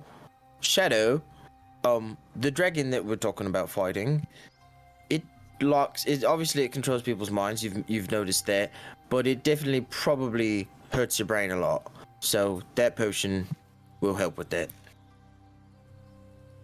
That's good to know. Yeah, I mean, if you're going to be going into danger with us, you deserve to be protected just as much as the rest of us. That's greatly appreciated. That's a potion of psychic resistance, was it again? Yes. Okay. Add one of those. It's a potion of sidekick resistance. Yeah. Help you resist those sidekicks. No Robin's in here. this Hey, No Robin's here.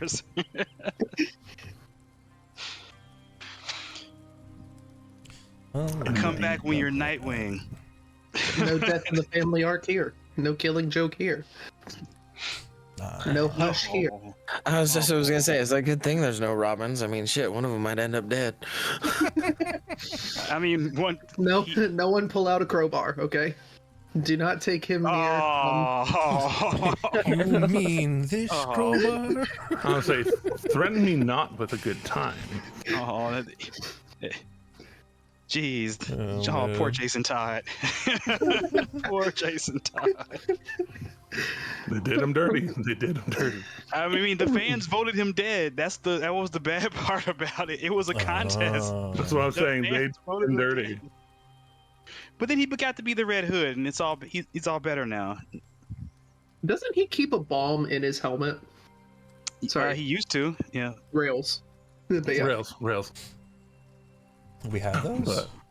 What rails? You mean these rails? Anyways. Ah, I got it. So. Some snowy train tracks. But, yes. In which case, I suppose.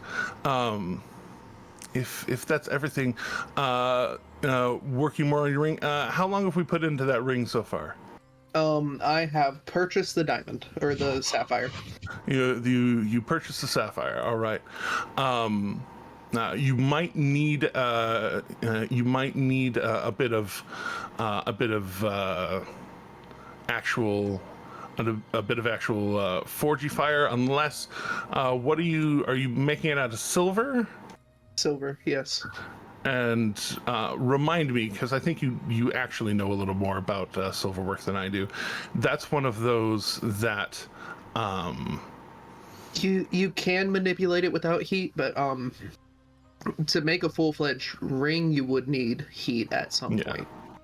Yeah. So I'll say you can start into some of the work tonight. Go ahead and in that case, it would be Jeweler's Tools Strength check. Oh, so not my normal crafting check that we. I think the stats might actually be somewhat similar, depending on where your stats are currently. No, actually, I'd have one better with Okay. Yeah, that works. So I'm just going to roll insight because that's the only plus 10 I have. Copy that. Proficiencies. Copy that. Crafting with insight. Hell yeah. 27, and since we're about to get a long rest, might as well throw a side bolstered knack on it. Yay. All right. Yeah. Sonia. Gonna buy my pizza. No. It's a burger. Hot-bearded baby. So yeah, we need to get the pacifier that has the stash and beard. Yeah. There is only one way. No, we need a pacifier with the Dice Soup logo on it. Oh! We need a pacifier that has the mustache and beard with a mouth with a pacifier with the Dice Soup logo on it. There you go. We have come full circle. What kind of we shall perception is inception this. This is the way. You know, and the thing is, if we do sell pacifiers with the Dice Soup logo, we're reaching two demographics at once. We're reaching parents, and we're also reaching the kink community. Indeed. He is no lies detected. Yeah, no, yeah, No, you're not wrong. Are you sure you might not be wrong. You want? You might not be wrong, but damn, you shouldn't be so right. We just will have to expand our sizing chart in that case. Indeed. Whew. I have fear for the future. This show is rated TVMA. Actually, No, we have I put some rating stuff on it. We're reaching a smaller audience than we could. We opened with cock push-ups. I think we know what TVM. Oh my god. Indeed. So What? Were you not here for that, Sean? No, He was.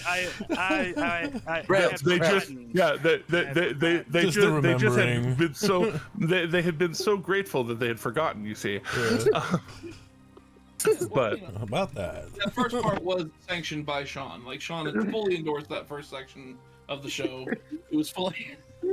It's all his idea. He told me to say it.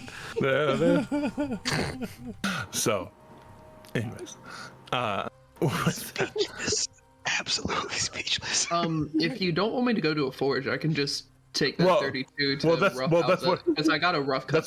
That's what I mean. That's why I had said the strength rather than intelligence, because this is the bending the silver into shape without the benefit of a forge, and really kind of getting things worked, because I assume you have like the big 1 gold piece bars, and then some of them chopped down into craftable blanks already. That feels like that feels like a real thing that you would do.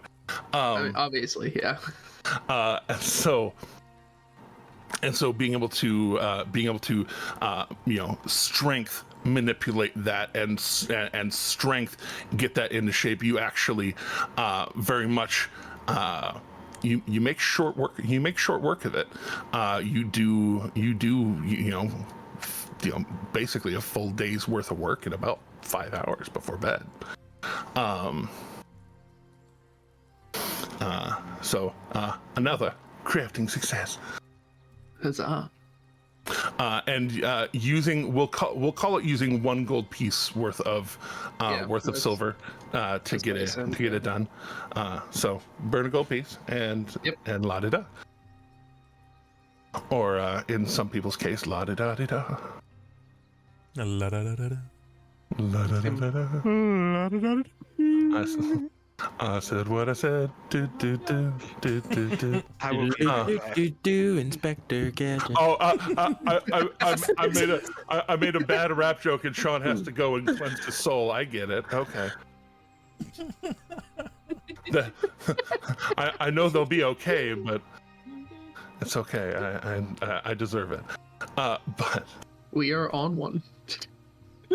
Definitely, we're on 5 or 6 today. Yeah, and don't think you're Sledgehammer. I saw that in the Roll20 chat. My mom packed me a healthy lunch today. I got a full banana, and I get a peanut butter and jelly sandwich. Full banana. That's right. Jesus I got a Christ. full banana, all right. Full banana. So, You just. Here. It's one of them days. I'm so glad I know every one of you. Banana push-ups, anyone? Full banana push-ups, banana pancakes, if you will. But so long rest button? Question mark. I think, you very much here in this space have a safe space that is warded from quite a number of things, and a group of people who, this is kind of a bigger, quote unquote, less secure place to sleep, but also it's a holy place. It's a place where the people gathered are, even if there may be people of several walks of life that may be amongst them, this place seems to be extraordinarily neutral ground. People are not tolerant of, don't seem to be tolerant of any shady behavior, whether they are shady people or not. Well, is that a Yeah. I didn't say shadowy people, and Shade is not here right now. Close enough. Indeed. Yeah, I did say that with my chest. Yeah, whole chest. It wasn't an upper respiratory infection. It was in fact my whole chest. But yes, long rest button for everybody. So over the night, unattuning from the brain and attuning to the staff. Roll the staff. I did. It's already there. I got 9 of them. Niners. So we got long rest, which means I get my sorcery points back. You do get your sorcery points back. My sorcery! Yay, the sorcery! I'm a sorcerer. You are a sorcerer. It is the best. I'm a sorcerer. Does that mean like you're really passive aggressive when you bring people chicken and noodle soup while they're sick, or like? I mean, obviously. Speaking of caring, though, here in the morning, there is what actually wakes you, even those of you who wake early. The noise and smell that you are greeted by.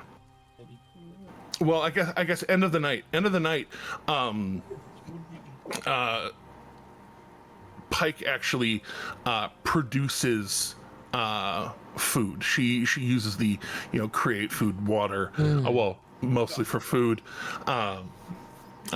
Also, purifying the water that has been being played in the center pool, so that it can be used for drinking water to share with all who are there. The brain-eating amoebas are good for Yeah. Khrushchev Jakobs for the soul or something. Creutzfeldt Jakobs for the soul.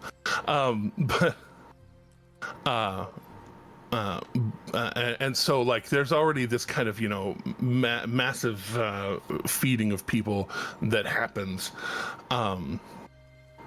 because of Pike, but she pardons herself away into her own chamber at the end of things, and her stepping around isn't what greets you in the morning, though a pretty familiar smell for some of you. Actually, I think all current characters were present for the defatting of the meat that got left at the Slayer's Take. And the familiar smell of both that meat and fresh bread products, as they are combined into a large basket of fresh kolaches. Quick question. Yes. This was a communal sleeping space, yeah? Yes, it was a big communal sleeping space. Okay. Did the storm's night terrors keep anyone awake? Is that a issue? I'm sorry, night terrors? Yeah, that's why you occasionally break stuff in his sleep, remember? Oh yeah. Yeah. Sleeping, sleeping in this hollowed space. Make a wisdom save with advantage. Okay. I thought it was just when you were having sex that you broke things. When you were... No.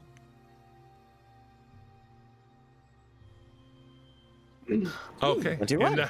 I'll say in that case, no. You have an extraordinarily peaceful sleep. Excellent. That's good. I refreshed thought his of that and memory. I was like, that would be an issue that made things weird here. Night terror stuff. Don't worry about it. And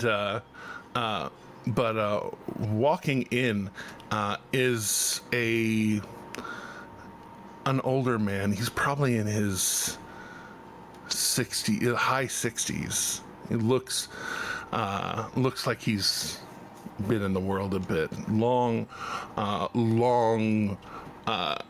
gray fading to black beard. It's been a while since it's been fully trimmed up. And he's walking in, and he has kind of a really basic kind of scale mail on,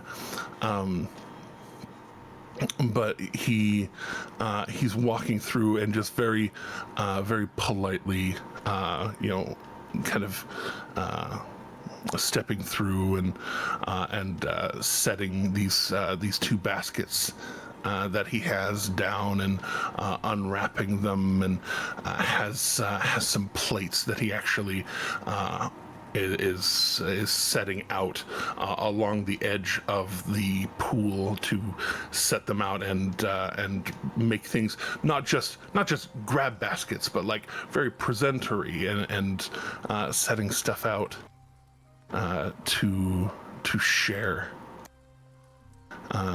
And those of you who wake up see him, and he nods very kindly. Big for a human and big for an old human. He's maintained some of his mass, though some of it's a little more portly rather than muscly.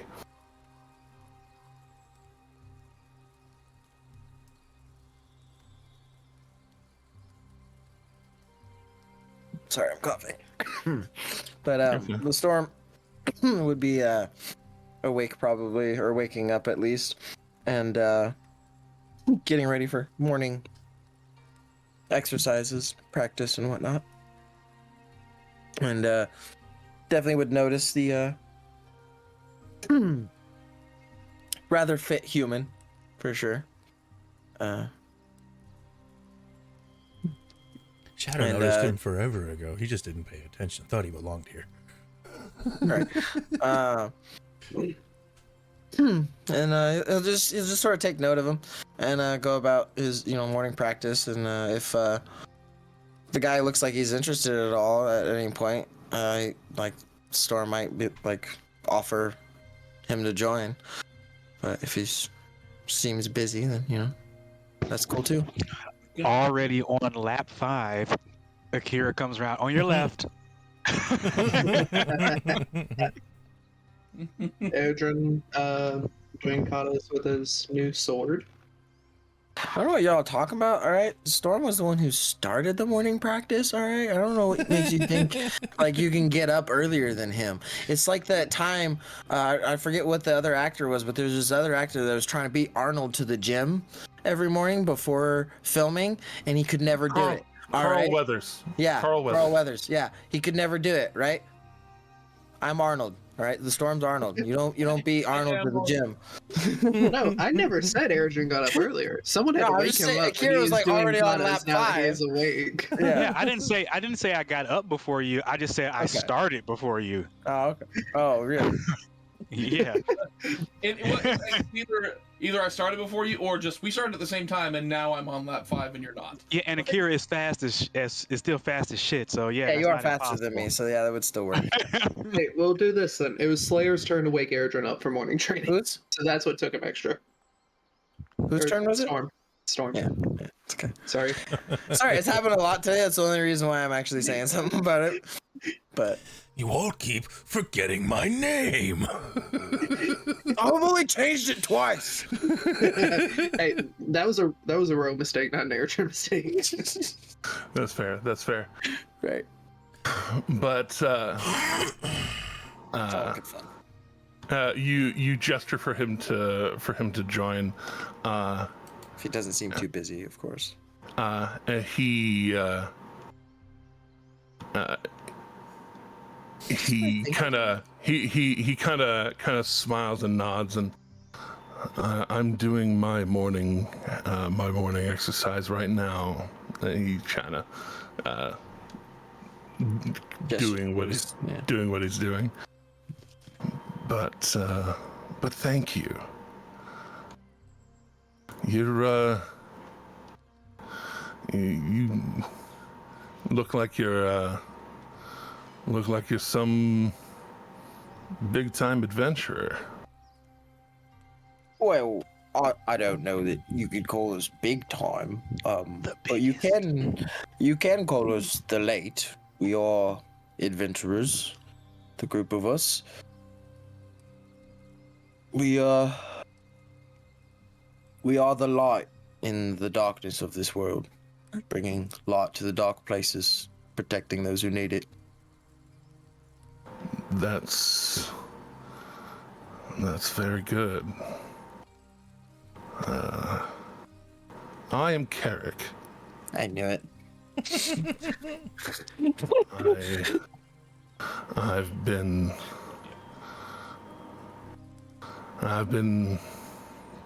bringing light to people for a long time, and he kind of reaches back for what looks like a staff with a hoop at the top. That's on his back, and he kind of slides it out and kind of flips it around for a second, holding it right side up, and then just kind of grips it tight, and the hoop at the top suddenly bursts into flame, and it looks like a flaming hammerhead in the midst of it.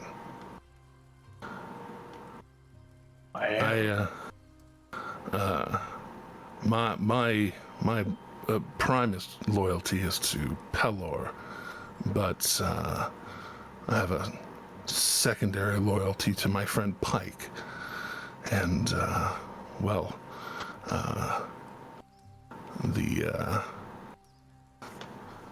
Dawnfather's temple does not have the same open door policy as the Hearth of the Everlight, so I come here to do my morning services.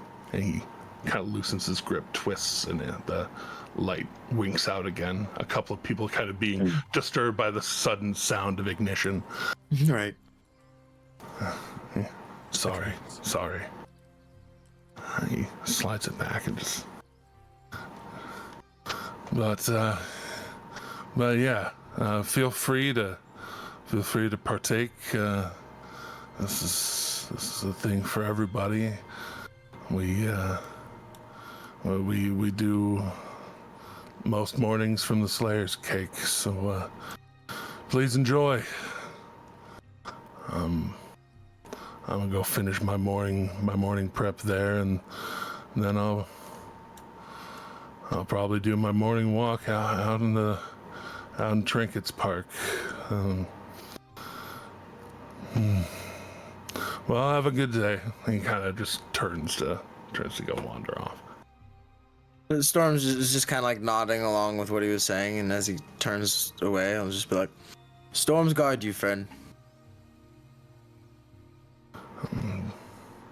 Walk safely in the light, my friend. I thought it was Storm's guide you, Org. It is, but you know, that's anybody between who knows us. Anybody who knows anything, Yeah.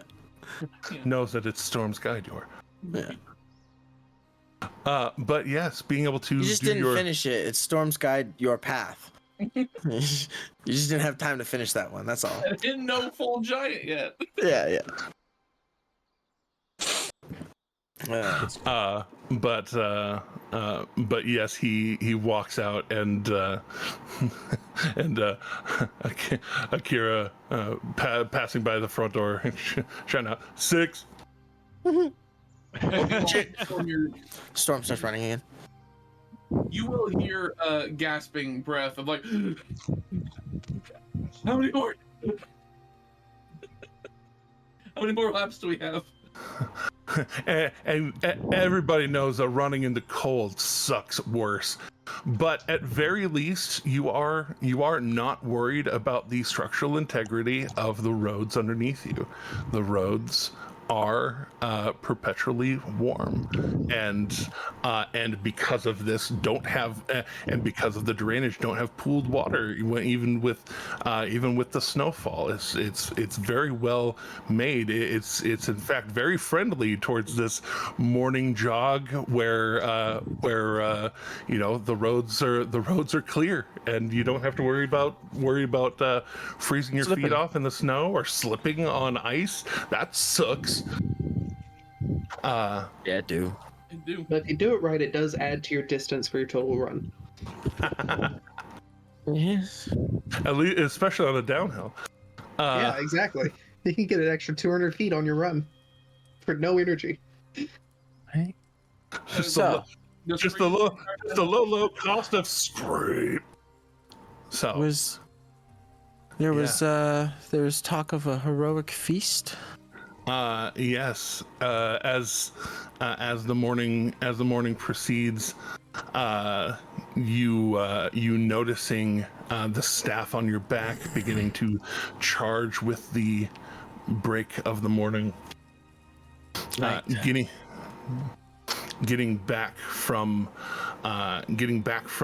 morning activities. Both Eltahane and Pike will have woken, and she passing him the promised ointment, and she providing the promised bowl, one that is a little more silver in color, kind of smallish, but it is bedazzled for sure around the outside. And she just kind of goes over and dips it into the pool of water before taking it into the little side chamber, the little side chapel. That's the word I was looking for.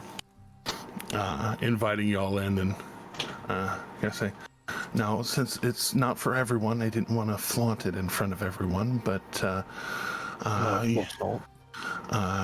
you all can very, very well have. And she starts into the spell, and the bowl kind of suspends itself in the air, and she starts kind of sketching out the table with magic. And what do you all want to eat for your breakfast this morning? Oh, I've yet to see something bad that you've ever made, Pike, so I trust your judgment personally. Yeah, I mean, you're the chef or baker. Well, I'm a little bit less hands-on at the bakery now. I'm not always. Yeah, but you started it. They're your recipes. Fair. Well, not all mine, to be fair. Some of them.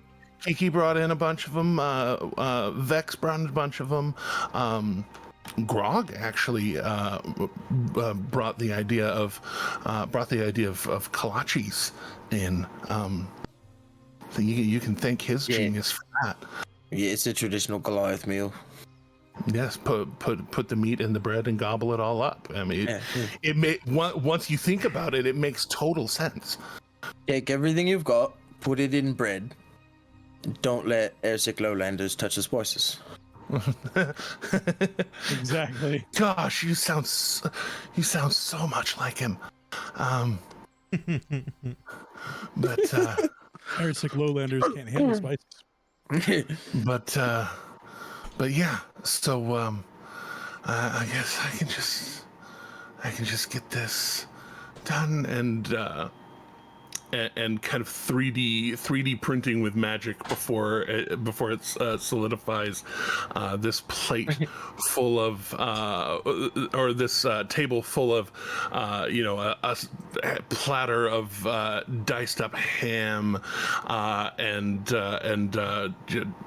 shredded potato and just a big ol just oversized bowl of shredded cheese and scrambled eggs and bacon on bacon.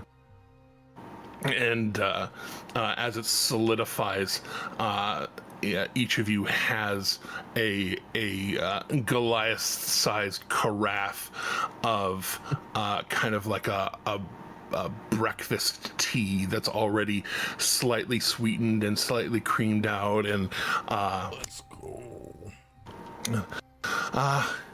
Enjoy. I do still have more morning to attend to, or I would probably enjoy some myself. But I do hope you do well in your endeavors. You deserve to do well. Thank you, Pike. Yes. And We do appreciate it. And with that, for today, to your maximum hit points modifier over there, everybody add an 8 if you're eating. Everybody add 8 HP to your max HPs. Oh, to our max. Okay. Yeah. This is not temp HPs. You still get my as we're eating. I give a rousing speech, inspiring us to finish what we've set out to do and end this draconic menace on Akira's and Eridrin's lives for like 10 minutes, and that's like 15 Is it 15? temp I don't HPs. remember how much it was. 15 temp HPs. Let me double check that, but I'm pretty sure. Squishy. I'm so I'm happy pretty sure that I don't it's feel 15. squishy. That's what it was last time. Last time it was. That was. Yeah. I see what. Oh no, it's 16. Oh. You did level up. Yeah. I'll just toggle that up one more number. Yes, toggle up the temp HPs. Yes. Yeah. What does the hero's piece give as well? The Hero's Feast is 2d10, and I already rolled the 2d10. This one is 8. Oh yeah, I was wondering about the protections, the non. The non-health protections. Immunity or resistance to poison, immunity to frighten and charm. Frighten and poison conditions. Immunity to poison.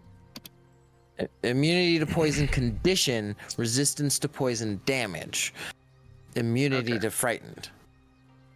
Damn, that sucks. And advantage on changed... wisdom saves. Apparently then that. Apparently, I didn't change my HP back from the 16 that we had the while back, so I have less HP now. Oh no, Mr. No. Yeah, I'm happy and mad that I found that out. I'm happy because at least now it's back to where it should be, but I'm mad because now I've got less HP. Are you sure, Jeremy? Hey? Are you sure about the wisdom saves? I'm not actually seeing that in the description. You might be looking at the 2024 one. I probably am. Yes, you probably are. Yeah. That kind of sucks. But They I'll say, considering that's a dumbass decision, I've elected to ignore it. Thank you. Yeah. Yeah. Is that more creatures than it usually does, though? 12. 12? Okay. Yeah. 12 is the way, and the way is 12. Okay. All right. I wasn't sure if that was more or less than the old one. This is the way. Cool. Indeed. Immunity to frightened and poison conditions, resistance to poison damage, plus 8 to your max HP, advantage on wisdom saving throws. Alright. It's pretty good. Oh, I already have advantage on wisdom. Not worried about Me. No. I'll just have to remember that while we have this. that. Yeah, that was honestly just an absent-minded. No, you're good. I was just being funny. Brain just running with it. Yeah. The thoughts won. Were those thoughts intrusive in nature? Maybe. I can't force it to give me advantage on wisdom save, so I'm just No, that's gonna okay. remember. You can. Wow. That's okay. Says my intrusive thought. It is really interesting to watch someone's intrusive thoughts lose. Like you watch the internal battle from the outside. Yeah. Like, Oh yeah. Like, are they gonna one. do it? They're gonna do it. And they did it. And you can watch it all in a split second too. Like the entire battle that seems like hours in your head is just like, I'm not going to do it. I'm going to do it. I did it. I did it. That's done. So I was talking about not feeling squishy. My HP is sitting at technically 196. Nice. Woo. Almost 200 full HPs. Yeah, I'm sad. I had like, you know, I'll be there by 130, level 20. but now even with the 8 extra, I'm at 122. So I'm at like, what is that? It's like 114. Yeah, normally. Yeah. Squishy. That's why you ride the back of the tank. I know. Use him as your meat shield. He started riding a broom way behind the tank now. Yeah. I keep my distance so I can just rip things apart and pick them up to shreds from the distance. Yeah. That's easy. To shreds, you say? To shreds. You were tied to a smaller wagon. Good news, everyone. Good news. To shreds, you say? Oh dear. Oh, dear. And his What wife? about his wife? To shreds, you say? To shreds. Oh, One of fuck. my favorite bits of that entire show. Good news, everyone. All right. Uh, Man, those rails don't exist Oh, yeah. today. yeah. No, What are rails? What? there's only one rail that it is today. It's the rail we're grinding on. Yeah. No, I think the only rails we've seen today are the snowy ones. By the way we're acting today. You have to put up the bumpers for somebody. Like somebody should have done that for us. Just like no. Hey, no. You know what? You know what's Over funny? here. I managed. Now that we're off the rails entirely, talking about bowling bumpers, I managed the last time that I bowled because my son got tired of it, so I bowled the last couple of frames of his. With bumpers up, I managed to miss. Joke's on you. I've managed to get a gutter with the bumpers up. Yeah, that's what I mean. Damn. I missed and it jumped into the gutter right at the last second. Just evaded the pins entirely. You have to have some power behind that, so it's actually kind of impressive, you know? Well, but here's the other thing. If you do it just right, like the bumpers are not wide enough for it to continue to roll. So it just gets stuck and you have to call a manager and be like, so here's what I did. It's me. I'm the problem. It's me. I'm the problem. But yes. So, anyways, pulling us back in. Yep. Everybody having a good. my. Everybody having a good time. Yes, good food, good talk, good speech. Eltahane catching up on some of what transpired. While we're having about to this speech, transpire. or while we're having this breakfast, I would like to bring something to the party's attention, an idea maybe. So we're going into this fully planning to fight a dragon, right? Oh yeah, it's the idea. They're probably very close, if not already there, waiting to ambush us. Furthermore, we know for a fact that his ultimate goal is Akira, right? And the rest of you and your kind that are here, yeah. Yes, but primarily Akira. Furthermore, the only reason he doesn't actively come for Akira is Akira's earring. So if we somehow manage to miss our mark, and I'm not questioning your teleportation abilities, Storm, I've just seen that we are able to miss our I marks. forgot, I need to be acting more dumb, sorry. Isn't Storm permanently smart right now? No, He took no. off the brain. I had to it's still a thing I had to attune to. And Oh, so you Yeah, attuned you it just for had the an extra. staff. Yeah. I an just extra got an attunement. extra attunement. Brain off. So Yeah. yeah. So I forgot you had to unattune it for the staff. Yeah. So considering all of that, should we Good miss food. our mark or should he not be where we end up being? Could we not get his attention by Akira removing the ring? And I'm not trying to put your life at threat, Akira, you know that. I'm just saying, like, we do need some way to call him should we not run into him. Oh, I'm sure if I reach out to him, he'll come running. No, then yeah, you could keep the ring, and that would protect you. You could keep the ring, and just open it up just for the briefest moment, I guess. Daddy dearest. So, Do any of you have a spare wand?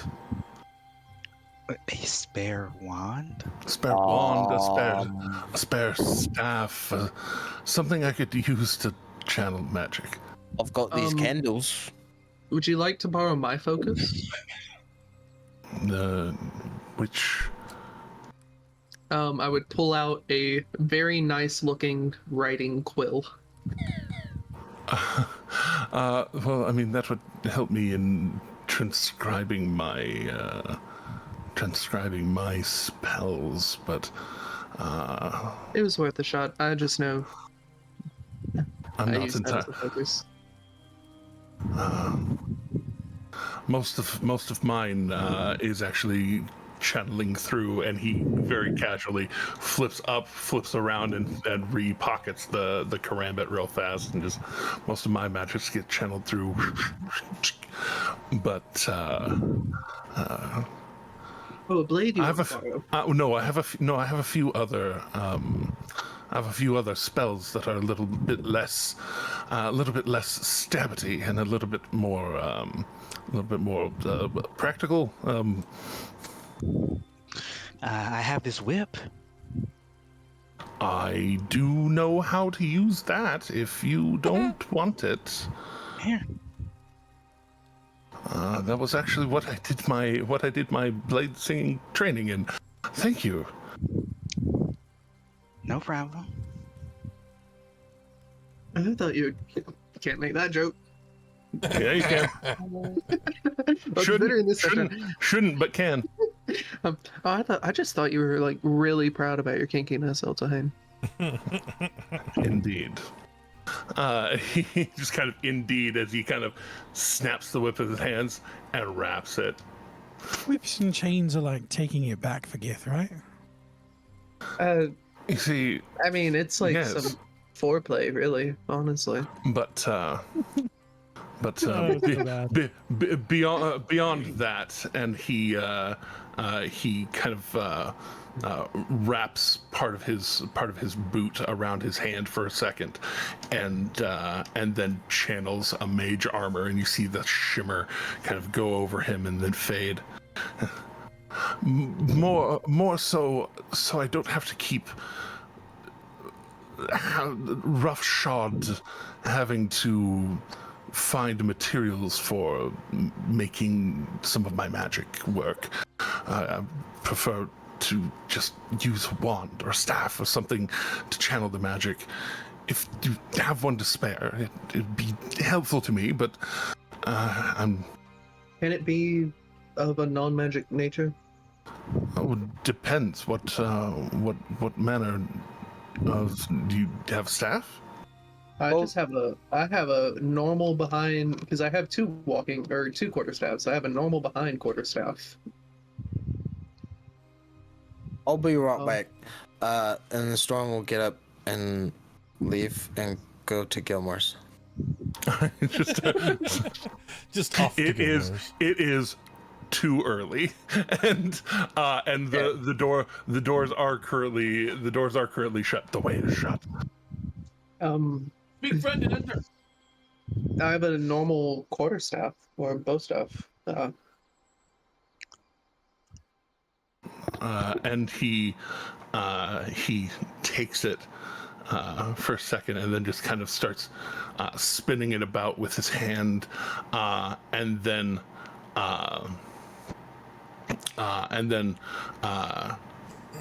kind of holding it out there.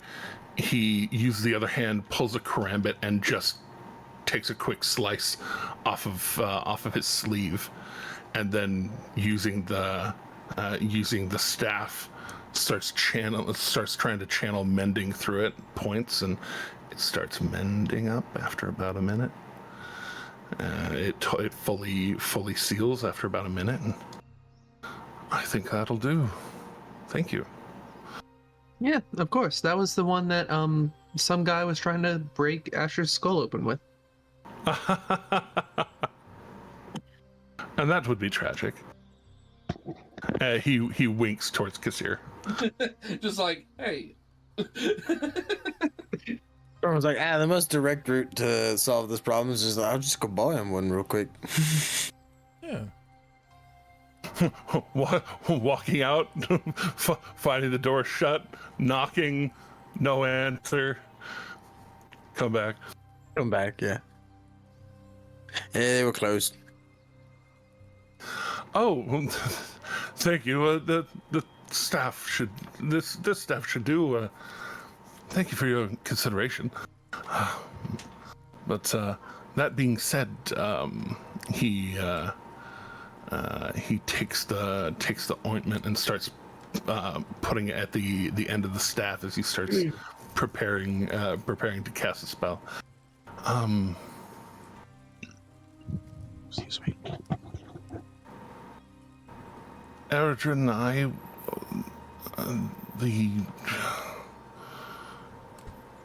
the only gift I really have to give right now, considering everything, is that of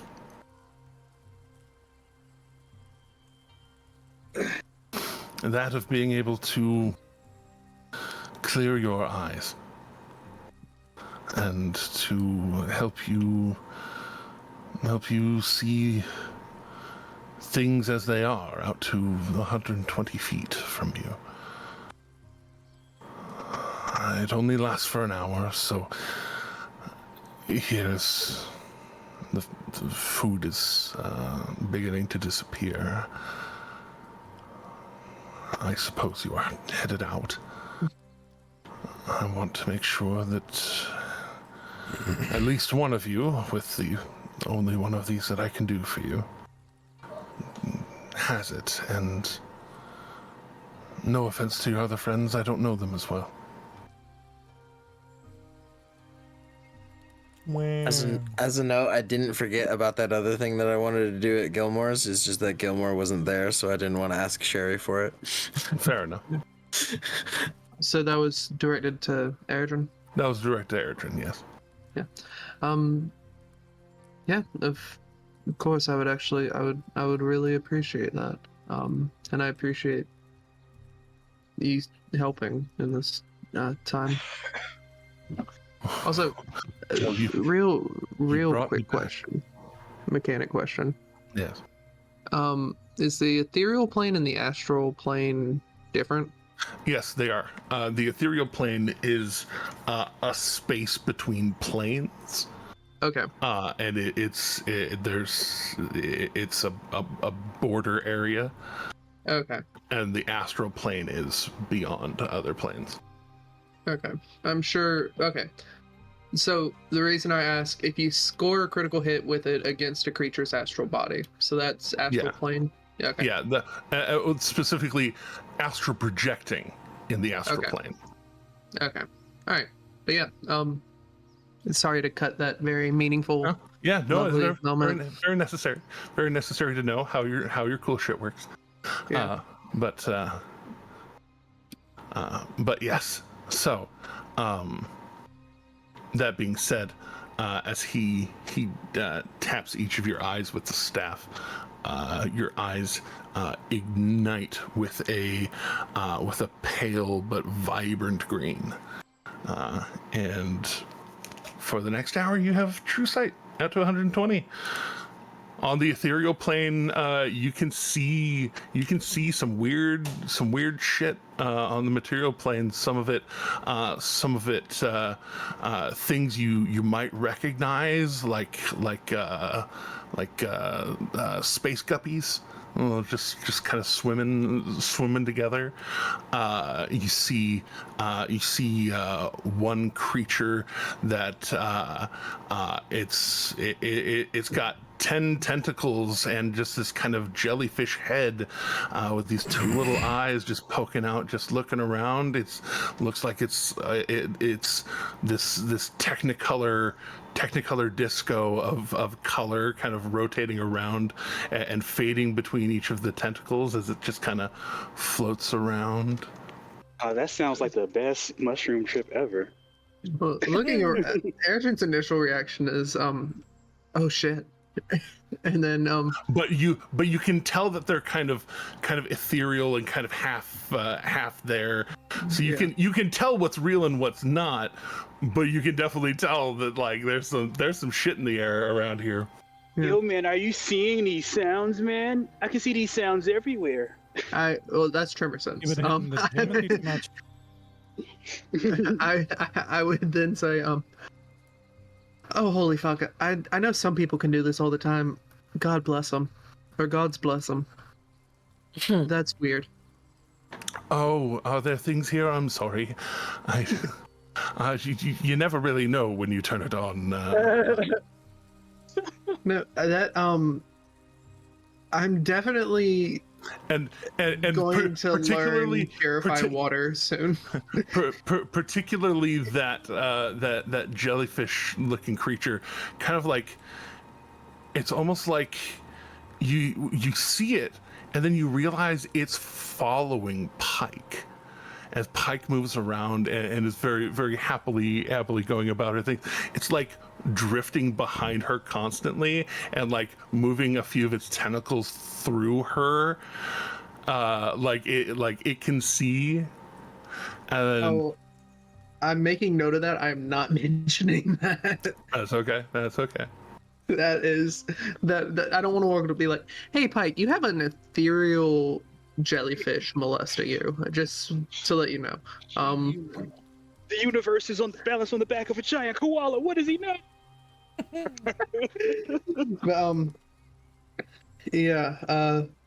I'll make note of that. What's funny is if you described it as dumb as I am, there's still a chance I might know what the fuck it is. Just maybe.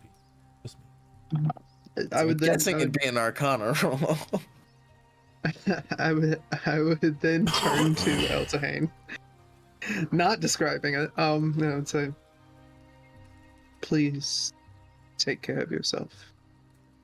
We love you, and we are going to get you back with the crash as soon as we can. I love you too, kid. And he leans down, forehead to forehead first, and then kind of cheek kisses you on both sides. Akira is going to hug Eltahane from the side. Yeah. Eltahane's side hug. He wraps arm around them too, and just all three of you come back. We have some growing old together to do after all this. And he kind of looks very pointedly towards Erdrin. That we do. Well, everyone, shall we go kill a dragon? Do we have to, or can we just like not? Yes, Kassir. So, me being there when dragon is around, that's a necessity that has to happen. That we would greatly appreciate your aid in this fight, Kassir. Kassir, you are a very talented fighter, whether you think so or not. On the battlefield, I'm awful. I hide behind rocks. I and a lot. You haven't nearly died yet. You're fine. Yeah, but your magical pew-pews are real strong, and strange stuff happens around you. It's real fun to watch. I stick in the back. That's the reason why nothing bad happens to me. Exactly. So you're fine. You'll be fine. Let's go.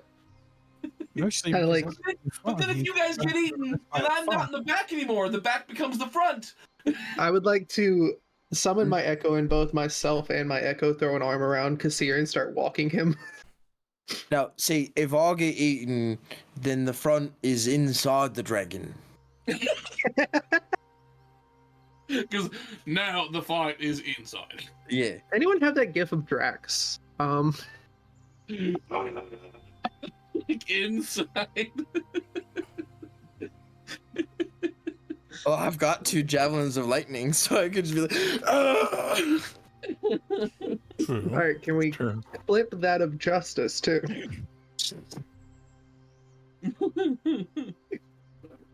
We most certainly can. No, wait. Bless you. No way. But Don't do it. But yes, as you all gather yourselves together, Pike very gently in her way says, by the way, just make sure you take the teleportation outside, not for any offense, but because it won't work in here. Just once you feel the cold again, that's where it's clear. Right, thank you. No problem. Just don't want to waste your stuff. And thank you again. Oh, of course. Anything I can do. Oh, that would have been tragic. We burned the teleportation spell and couldn't even use it. And- oh my god.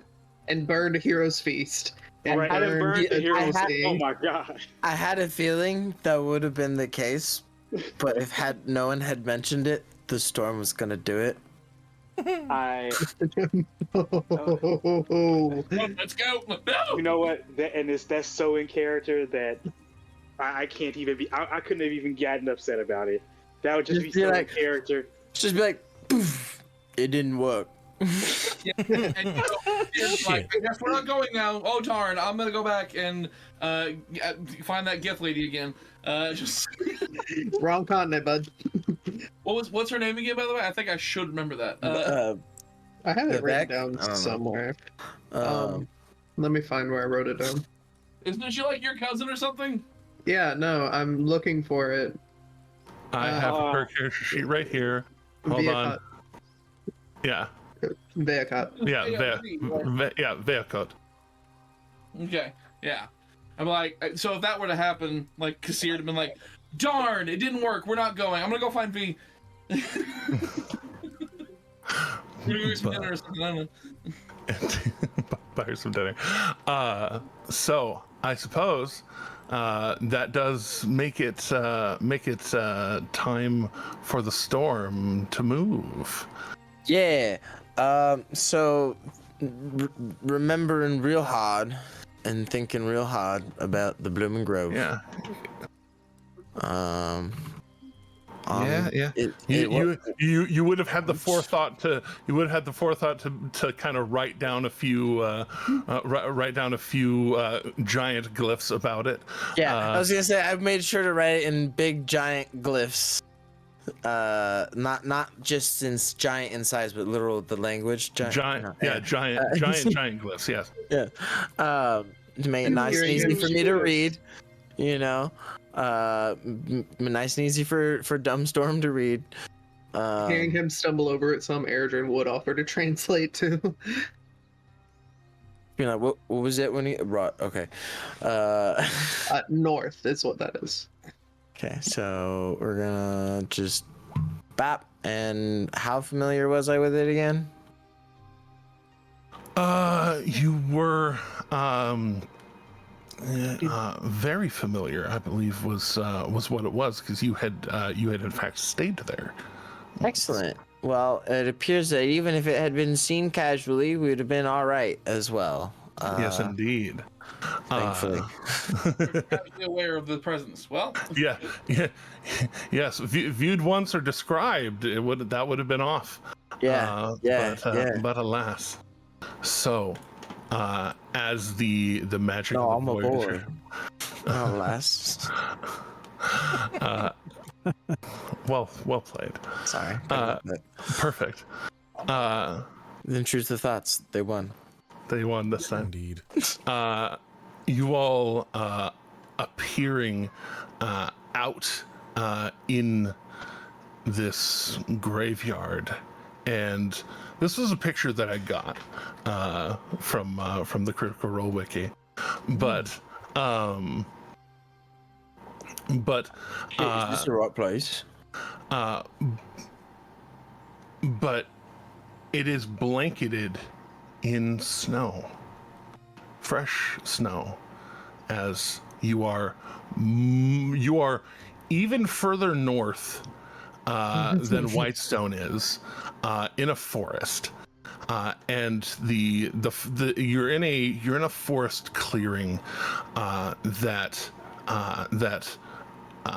on the outskirts, beyond the gravestones, there are these large crystal formations, these purple crystal formations.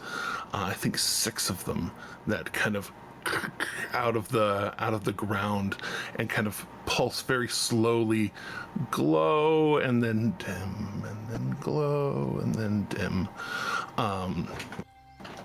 In sync with each other, as the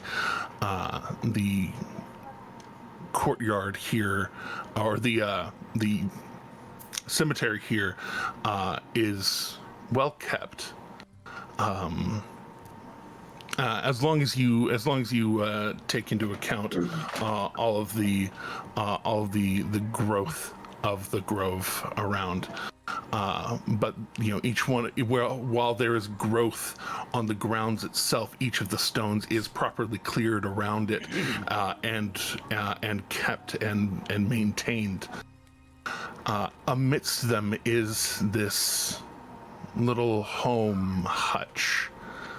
I say little.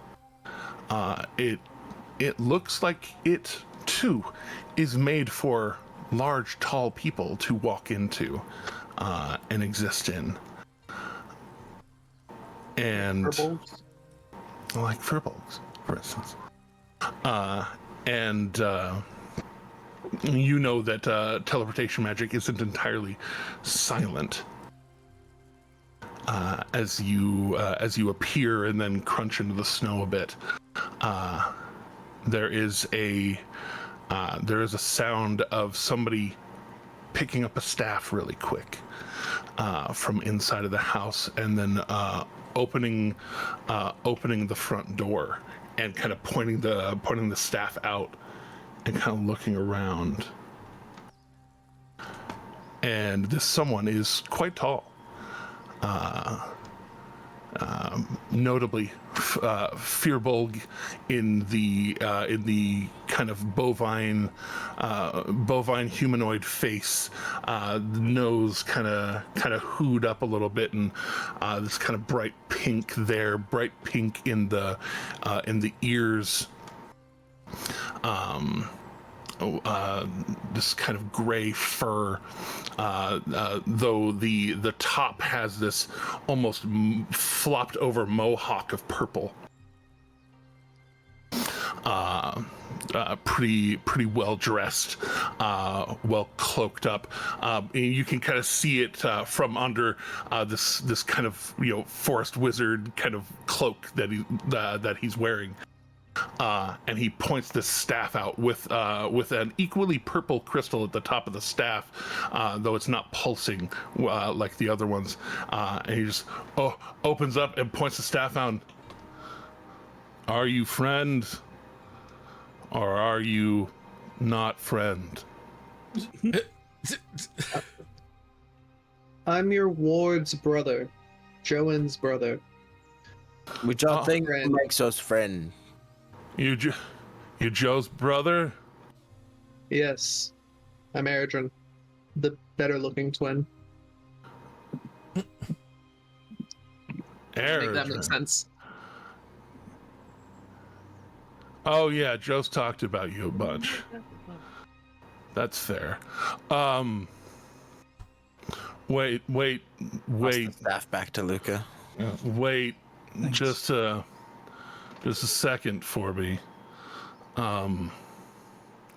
need. Hold on. Just a minute for me. And he starts. He kind of just like shuts the door, and you hear him clanking around for a minute. And to be the paranoid one, there was nothing ethereal going on with that man. I think he was just old. He may have been just old, but I think he was just old. I'm just on edge because I thought your sister was here by herself, and that's why she couldn't leave. So too. Yeah, that's what I thought as well. So that's why I'm on edge, but also I'd also like to note that I did just toss the staff back to Luca, at least breaking my connection with it, and then at some point hopefully restoring my connection to my brain. Yeah. Hopefully after the fight, so we don't waste the true seeing. Yeah. And he opens the door back up, and with the hand he opened the door with, he is holding a very small vial, and you notice a slightly different way of him doing it, but he kind of drip into his eyes, and he says, "Wild Mother, grant me sight." And he opens his eyes, and that purple is coursing through his irises, just kind of circling around. And he's kind of squinting and looking on. Okay, no, none of you are dragons. Good. We also came here to kill a dragon, so. Understood. And you actually notice as you get close to him, he too has one of those jellyfish things falling around behind him. I'm gonna look behind me for just a second. See if I see it. You don't see one. Okay, good. Huh. Weird. Never would have guessed that. But he they are. but he's still kind of pointing the staff a little bit, like you just popped in here. Then you didn't walk through the snow to get here. No, we use that staff. I just toasted him. Oh, that's cool. That's really useful. Okay. He's not a dragon, right, Adrian? Is he a dragon? I am not a dragon, and he is not a dragon.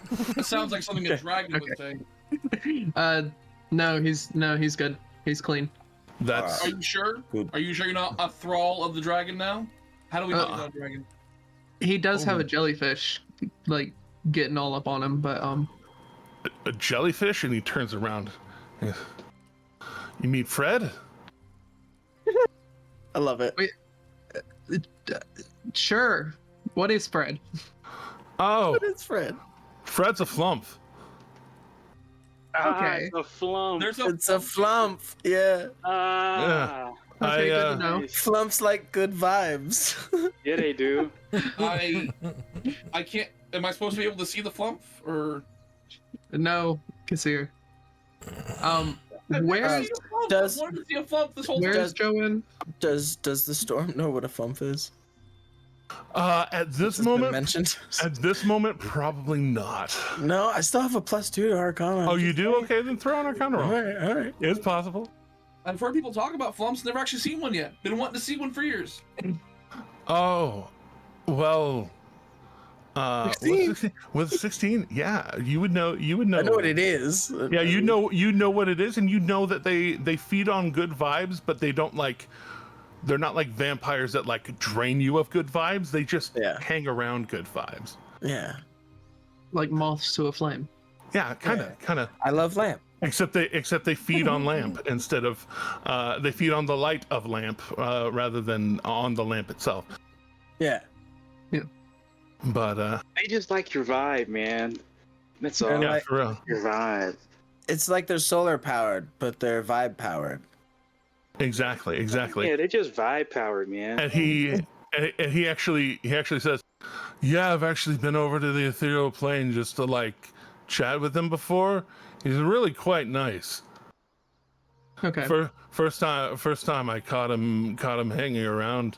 I wanted to know what he was, so I went over. Okay. Where's my sister? Right, Not to be Joe. blunt. Yeah, no, right, Joe. Joe was not here. I like that we've made him into the stoner. Why? And We were informed yesterday that she was here by herself. She was here by herself yesterday, and then she sent me a message saying that she heard that there was a dragon coming, and I interrupted my vacation down on the Menagerie Coast to come home and make sure that she was not alone with the dragon. And then she left. Under my direction, she has ventured into the forest to go and hide. I polymorphed her into an owl after equipping her with everything that she would need, and I told her to fly an hour in a direction that I don't know, so that if the dragon came here and the dragon did some weird fucky mind shit, that I wouldn't be able to give him a goddamn thing. Thank you for doing that. Oh, sure. No worries. So, plan B then. Until what I mentioned until the danger is past, I don't feel comfortable sending her a message. So, well, exactly. I agree with you there. With that, you want to become a dragon slayer today? The last time that I encountered a dragon, I caught it in its house, and it seemed real pissed. It wasn't very comfortable to be in that place, being under even though I was under a force dome that it couldn't pierce through. It still hit that dome pretty fucking hard, but you know. Man. Now it's in your home. Can you? Well, if it's coming to my home, I feel pretty strongly about hitting it pretty fucking hard. So, So here's the thing: if you go, then I'll be the one that gets shoved out because I won't have to go because then too many party members. We don't need that many party members. So we're not. No, you'll still be we're here. not going anywhere. We're no, staying well, here. So yes, the Blooming Grove here is a generally a safe place, except when people bring problems here. Yeah, exactly. I don't want to bring any problems. I just want to chill and vibe and chill with the whole grove. Not be near any dragons, right, guys? Are we perhaps interested? A short break. Do we? Let's huddle up, team. If you need to, if he's not here right now, I don't see him close by at least. I think we might have at least a little bit of time before he's here. So he's headed here anyway. If he's headed here, I was told he was headed here. That's why I came back. So let's just sit and wait for a minute. I'm feeling breakfast full, and just take a second. You like a highway touch, like a basement or something for me to like. We do have a basement. There's a lot of mushrooms drying down there right now. Because you've got to be able to see him to work your magics. No, I don't. But if I'm not out in the action, then I don't die, and I don't get killed. Or maybe. When have you ever died with me on the front? Well, that's where this is a full-on dragon again, a full-on dragon, and the last one didn't go so well. The last one didn't go so well. We actually managed to have an excellent chat with that dragon. Yeah, well, yeah, but not before it really hurt us a lot. While this is happening, I'd like to send to Akira telepathically and say, do you think you could summon your dad? Give him a more enticing target? Hold on. Oh, this is telepathic. I know. I can't. I mean, Akira will telepath back to you. I mean, perhaps. I think he'll probably answer the call, but if he's already en route, maybe we could lay a trap for him instead. He doesn't know that we're here. That's to our advantage. He thinks he's coming for Joe. So a quick and dirty trap, I could see it. And anything we could do to either make him burn, do some magics unnecessarily, or have to heal himself would be great. Because if we can spring a trap on him, and then that trap also includes the storm.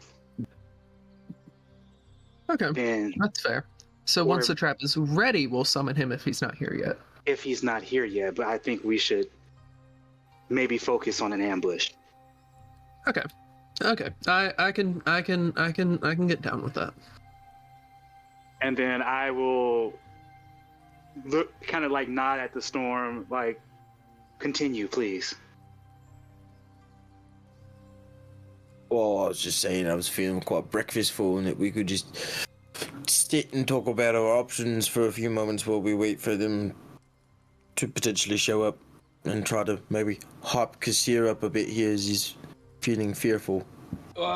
See, the thing is, with my job, 99% of my job is avoiding conflict. I have to run away from things before I get hurt by those things.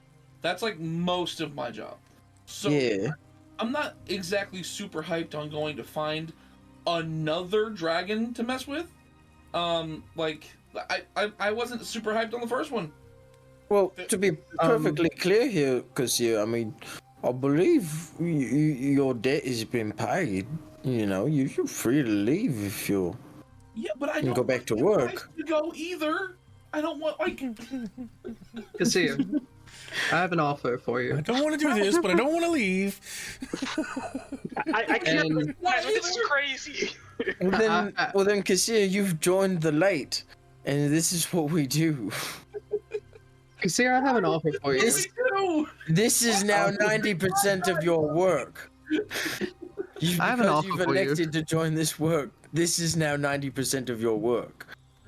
And I will swap over to telepathy and I'll say, when we survive this, if you stay, I will make sure to distract V's brother for an entire day so you can hang out with her. Like you get in, you say that, and carrot meat stick. There it is. Like the face just kind of like, Leans over to Shadow. What's the percent? Just tries to explain it to you so you can understand it. How it's just like a small piece of something. So if you have 100 of these, you take one away. That's 1% out of that 100. Does that sound, again in your head, does that sound like a fair trade, Kassir? And out loud, I'll be like, and, you know, I think, upon reflection, I maybe, like, not, I should be more of a team player, and, you know, not be the smarty There you go. Kassir, I knew you'd get into the spirit. You'll hear in your head, that's a deal then. So, trap, anyone? Should we set a trap, maybe? It was Akira's idea. Stalling, attuning to my brain. If we take the whole hour, I will no longer have the truth.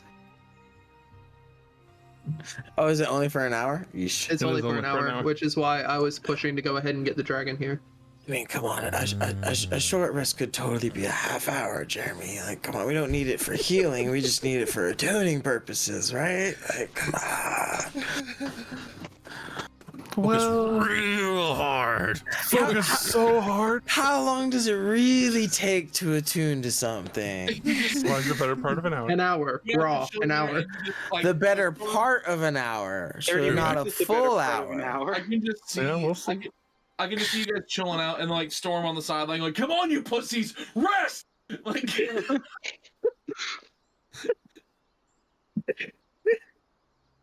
That Not exactly. that was definitely something. That was a sentence that has been said. You're not relaxing hard enough. you're not resting hard enough. You know,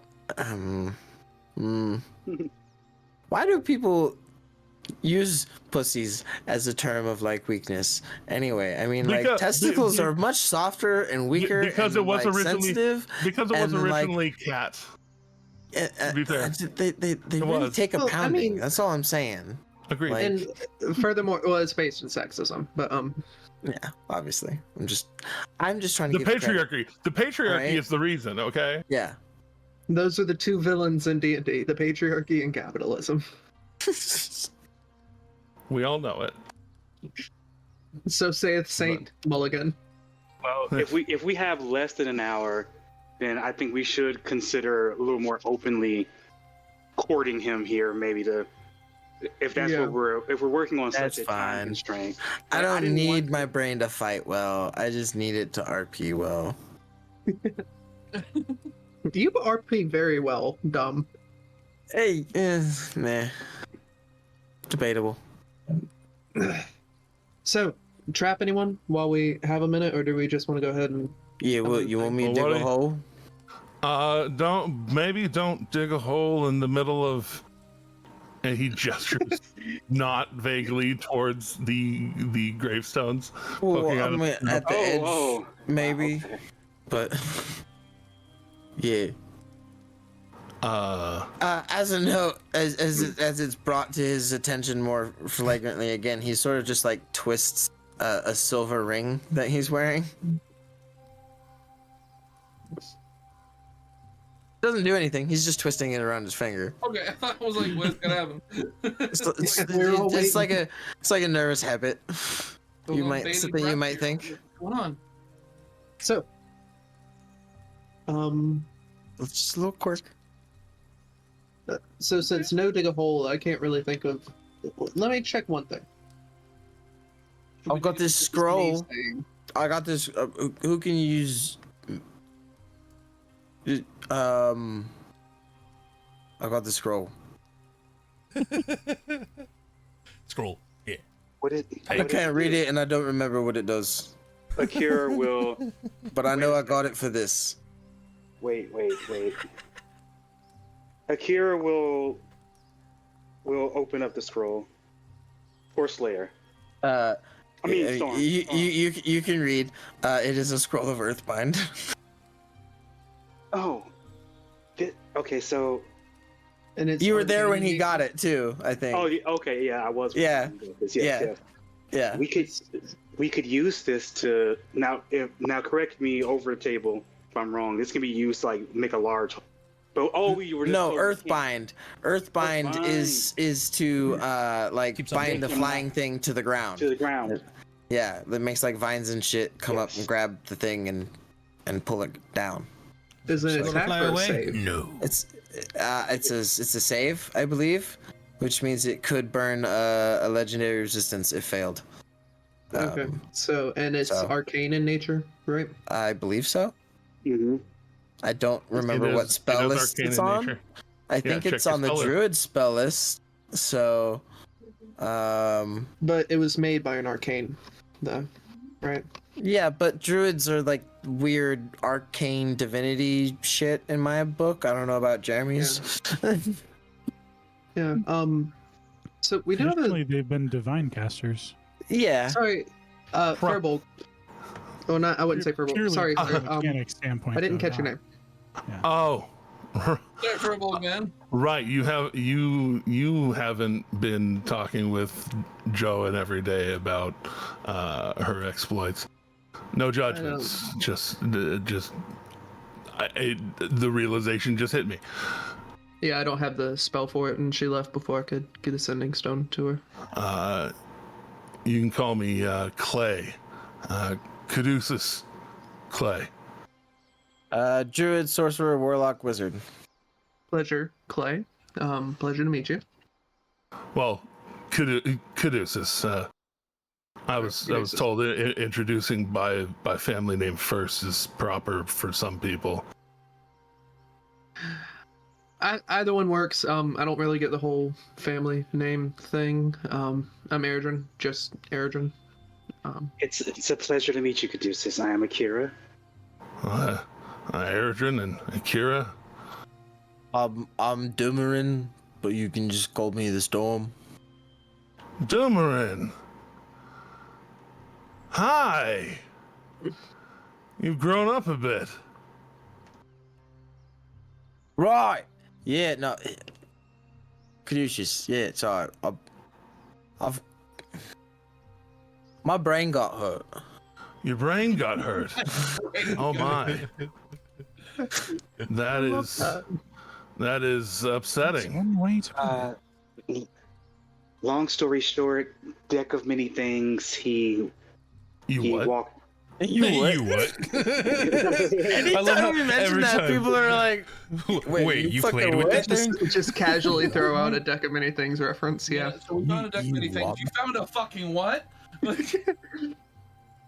Yeah, deck of many things. He gambled, and this is the result. We were all doing it.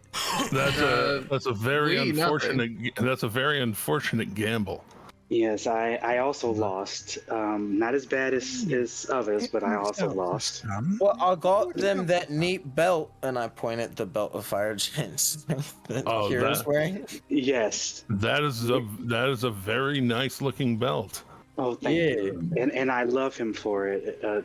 This is my big protector. Yeah, there was one guy. I point over to.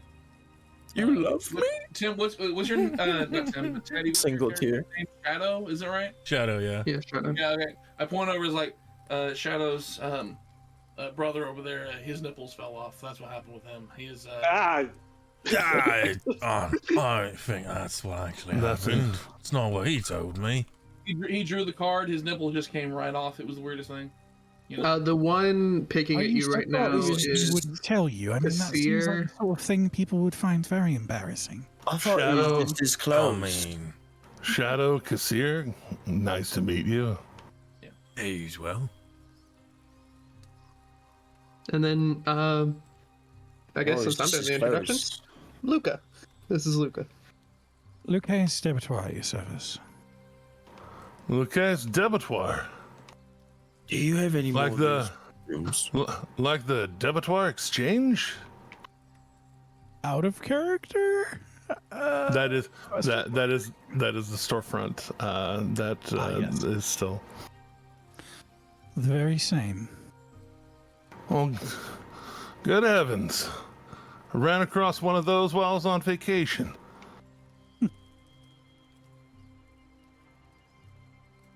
It was good. It was good business. It seems lots of people spending money. Yeah, that's how businesses work. Yeah, I don't. Yeah, no way. I don't fully get it, but they bought up some of my tea when I offered, and it helped finance some of the trip. So. I've still got to figure out how to get back out there. Do you still have some of those mushrooms that you make the tea with? I do have mushroom, and I have some of it already ground down into tea ready. You know what I mean? Yeah. You need some? Yeah, can I get some more? I hate to be this guy. Can we handle that after the fight? Caduceus, are you able to protect yourself from psychic things? From brain damage. From psychic things. It's an animal dragon. Oh. Oh no. Not that. Oh no. I can protect myself from a number of things, but I might have to keep myself back. I can help. I can help very far away. I can help keep people alive, and as long as I'm close by, I can make some of the worst of things be a little less worse. But I've gotta I gotta admit, a emerald dragon is definitely a little above my my bailiwick, I think was the word I've heard. But I can try. I can definitely try and help keep people alive. Well, lucky for you. You ever seen Joanne get mad? Like actually mad? Yeah. No, things flying around randomly. Yeah, I've had that happen. Yeah, runs in the family, so we'll make sure it all goes to plan. Honestly, I was afraid that it was a fire-breathing type of dragon. I've already had my home set fire to before, so at least maybe my home won't be set fire to today. And hopefully you don't get brain damage like me. So, well, yeah. Those of you that it sounds like if he doesn't pull from the cards, he's gonna be fine. I don't know how it works. Embrace it.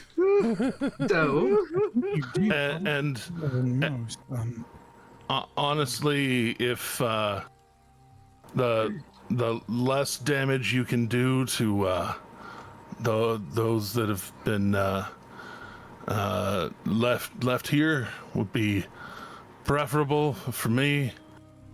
But if this is the most open space that you can, well, it is the most open space that you can find in quite a number of miles. So it's how I found you. If this is the place that it has to be, just yeah, I'm a little nervous is all, but I think. Well, oh no, you said you wanted to go and keep your distance. I was gonna say if you stay close to me, my hammer helps with that. I've been magically protected from fear before, and while sometimes that doesn't help the existential stuff, it just helps the freeze and flight responses. Oh, and I completely forgot. This is Glory here. I wasn't gonna ask. You're riding a manticore, and she looks glorious. She looks glorious. First rule of the Manicore: don't ask about the Manicore. And glorious barks and giant and yes, glorious. And he kind of switches into giant all of a sudden. Oh, you speak? Yes, I speak. Smart. Yeah, me too. Me for. Yeah, she is very smart and giant. You all need some breakfast. Do you need anything? I can actually make some of that tea while we're waiting. I'll have some tea. We just had breakfast.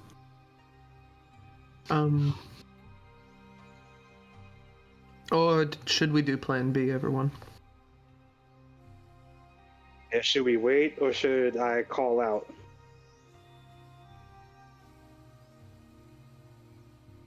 Oh, well, I mean, beckoning dragon to my home was not on my 836 bingo card, but you know, it is what it is. If he was on his way, if he was on his way here, me announcing that I'm here will get him here a lot faster. I know. I'm just terrified. That's all. Yeah, they're the true target, but he's been trying to attack through intermediaries. No. Oh, so he's a bastard. Yes. His horde is people with psionic abilities, like my sister and myself and my brother and all our friends. I don't have psychic abilities. Well, he sounds like a bastard man, and I don't like him already. So, I will definitely be happy. I will definitely be happy to help you not have to deal with him alone. Well, do you know what I mean? No, I got you. In fact, the last person that invaded our home here was that kind of bastard man, and well, yeah. So, that being said, we may have to pass on the tea at least before this happens. Those who need it might want to drink your other option, aka a particular potion. Oh, right. Drinks a potion. Same. Pulls it from his potion belt to drink it. Nice. And then puts the potion of healing in its place. Just swap them out. All right, each of you getting set. Those of you who need to actually take your drinks. Yeah. Actually, I had already put one there, but actually he's going to instead of putting the potion of healing there, he's gonna fill the empty vial that he just drank with some Jimothy and put that there. Oh, pocket Jimothy, we love it. Belt Jimothy, but yeah. Battle elixir. I mean, it operates as pocket Jimothy. Well, because I've got the amulet of the drunkard, so I'm realizing like I should take more advantage of that. Like that's a thing that you can do. It is extra healing, and I've got booze on me, so like I might as well take advantage of it. That's pretty awesome. It's 44 plus 4, but it's actually 44 plus 8. Because I've got the remarkable recovery shit. Yeah. Booze on, booze off, the boozer. So it's only once per dawn, but hey. Good stuff. Healing's healing. And when, you take as much damage as I do. Every little bit helps. Every day. All right. So with that, I wanted to make sure that everybody has done their potions. Akira, are you calling out? Before I remove the earring, you shouldn't Akira have to remove it, but yeah, but I probably will. Just Akira's going to walk over to Luca. Just kind of go forehead to forehead, kiss his snout. Mm-hmm. I said, and just kind of like, okay, my love, I'm ready. And Akira is going to just psychically reach out and remove the earring just in case, but psychically reach out and say, I'm here. And so is my sister. Come get me. Because he's looking for both of us, so I don't want him to make any pit stops along the way to try and find her. I want him to come straight here. And you reach out almost like sending a message. And as that message is sent, you actually hear a roar in the distance.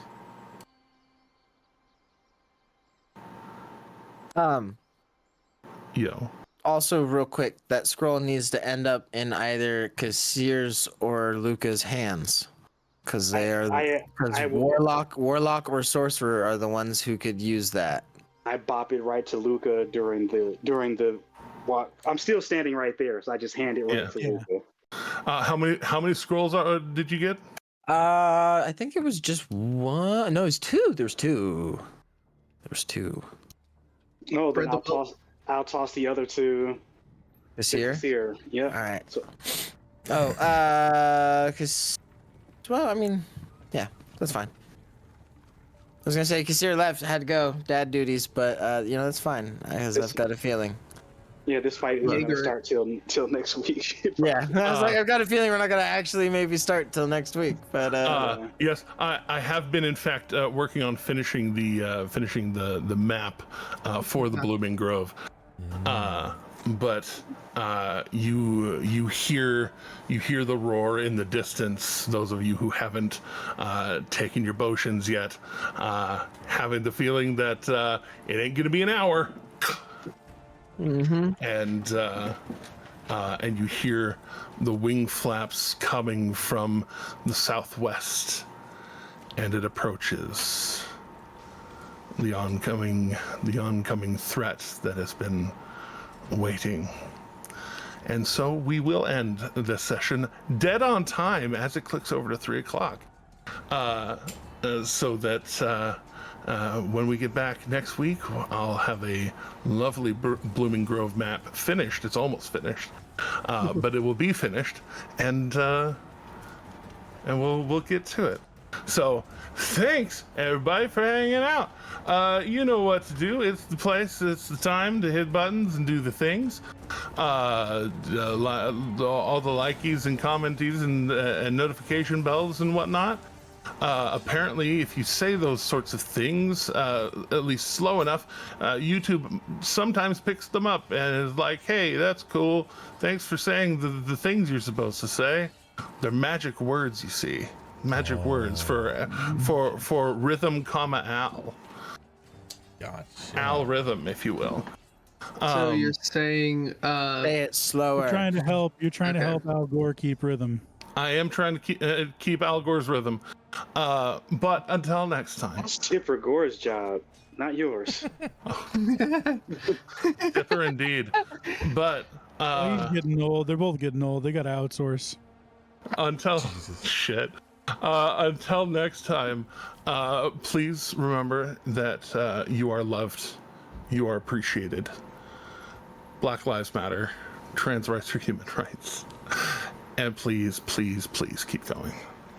Don't forget to like, comment, subscribe, hit the bell for notifications. And check out our TikTok, Patreon, YouTube, Twitch, Facebook, Blue Sky, and all those other good things. Please check out all the good things. And Sanderson, sponsor us. I know you just wrapped up Dragon Con. I'd really love to go next year. If you have more housing, more space for people to go, it'd be awesome. Stormlight's coming out soon. Let's do a fucking con! That would be nice. With Beardy next time, instead of just sending Beardy.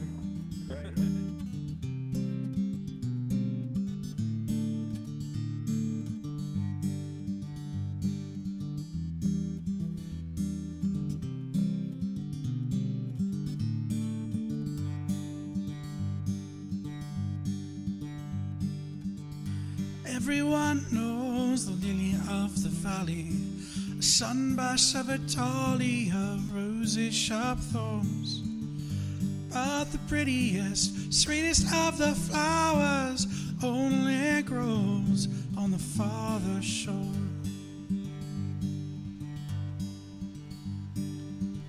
Sweet tart cherries and blackberries on the bush, bursting with nectar when the peel has been shorn. But the sweetest and most bountiful of orchards only grows farther shore. Till you go to the farther shore. That paradise to rest when your old heart can beat no more. We all go to the farther shore. We all go to the farther shore.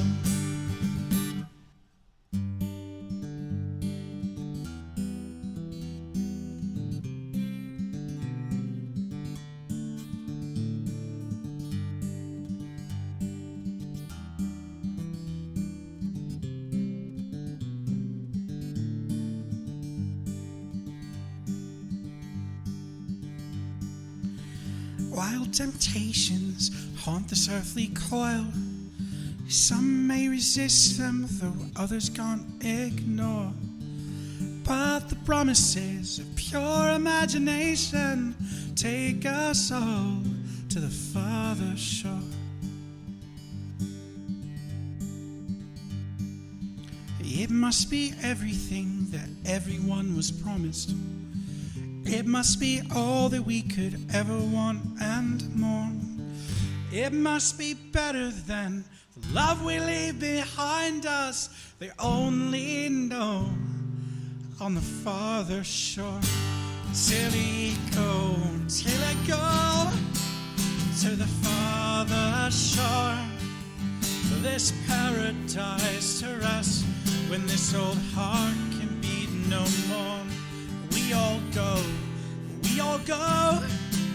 to the farther shore. We all go to the farther shore.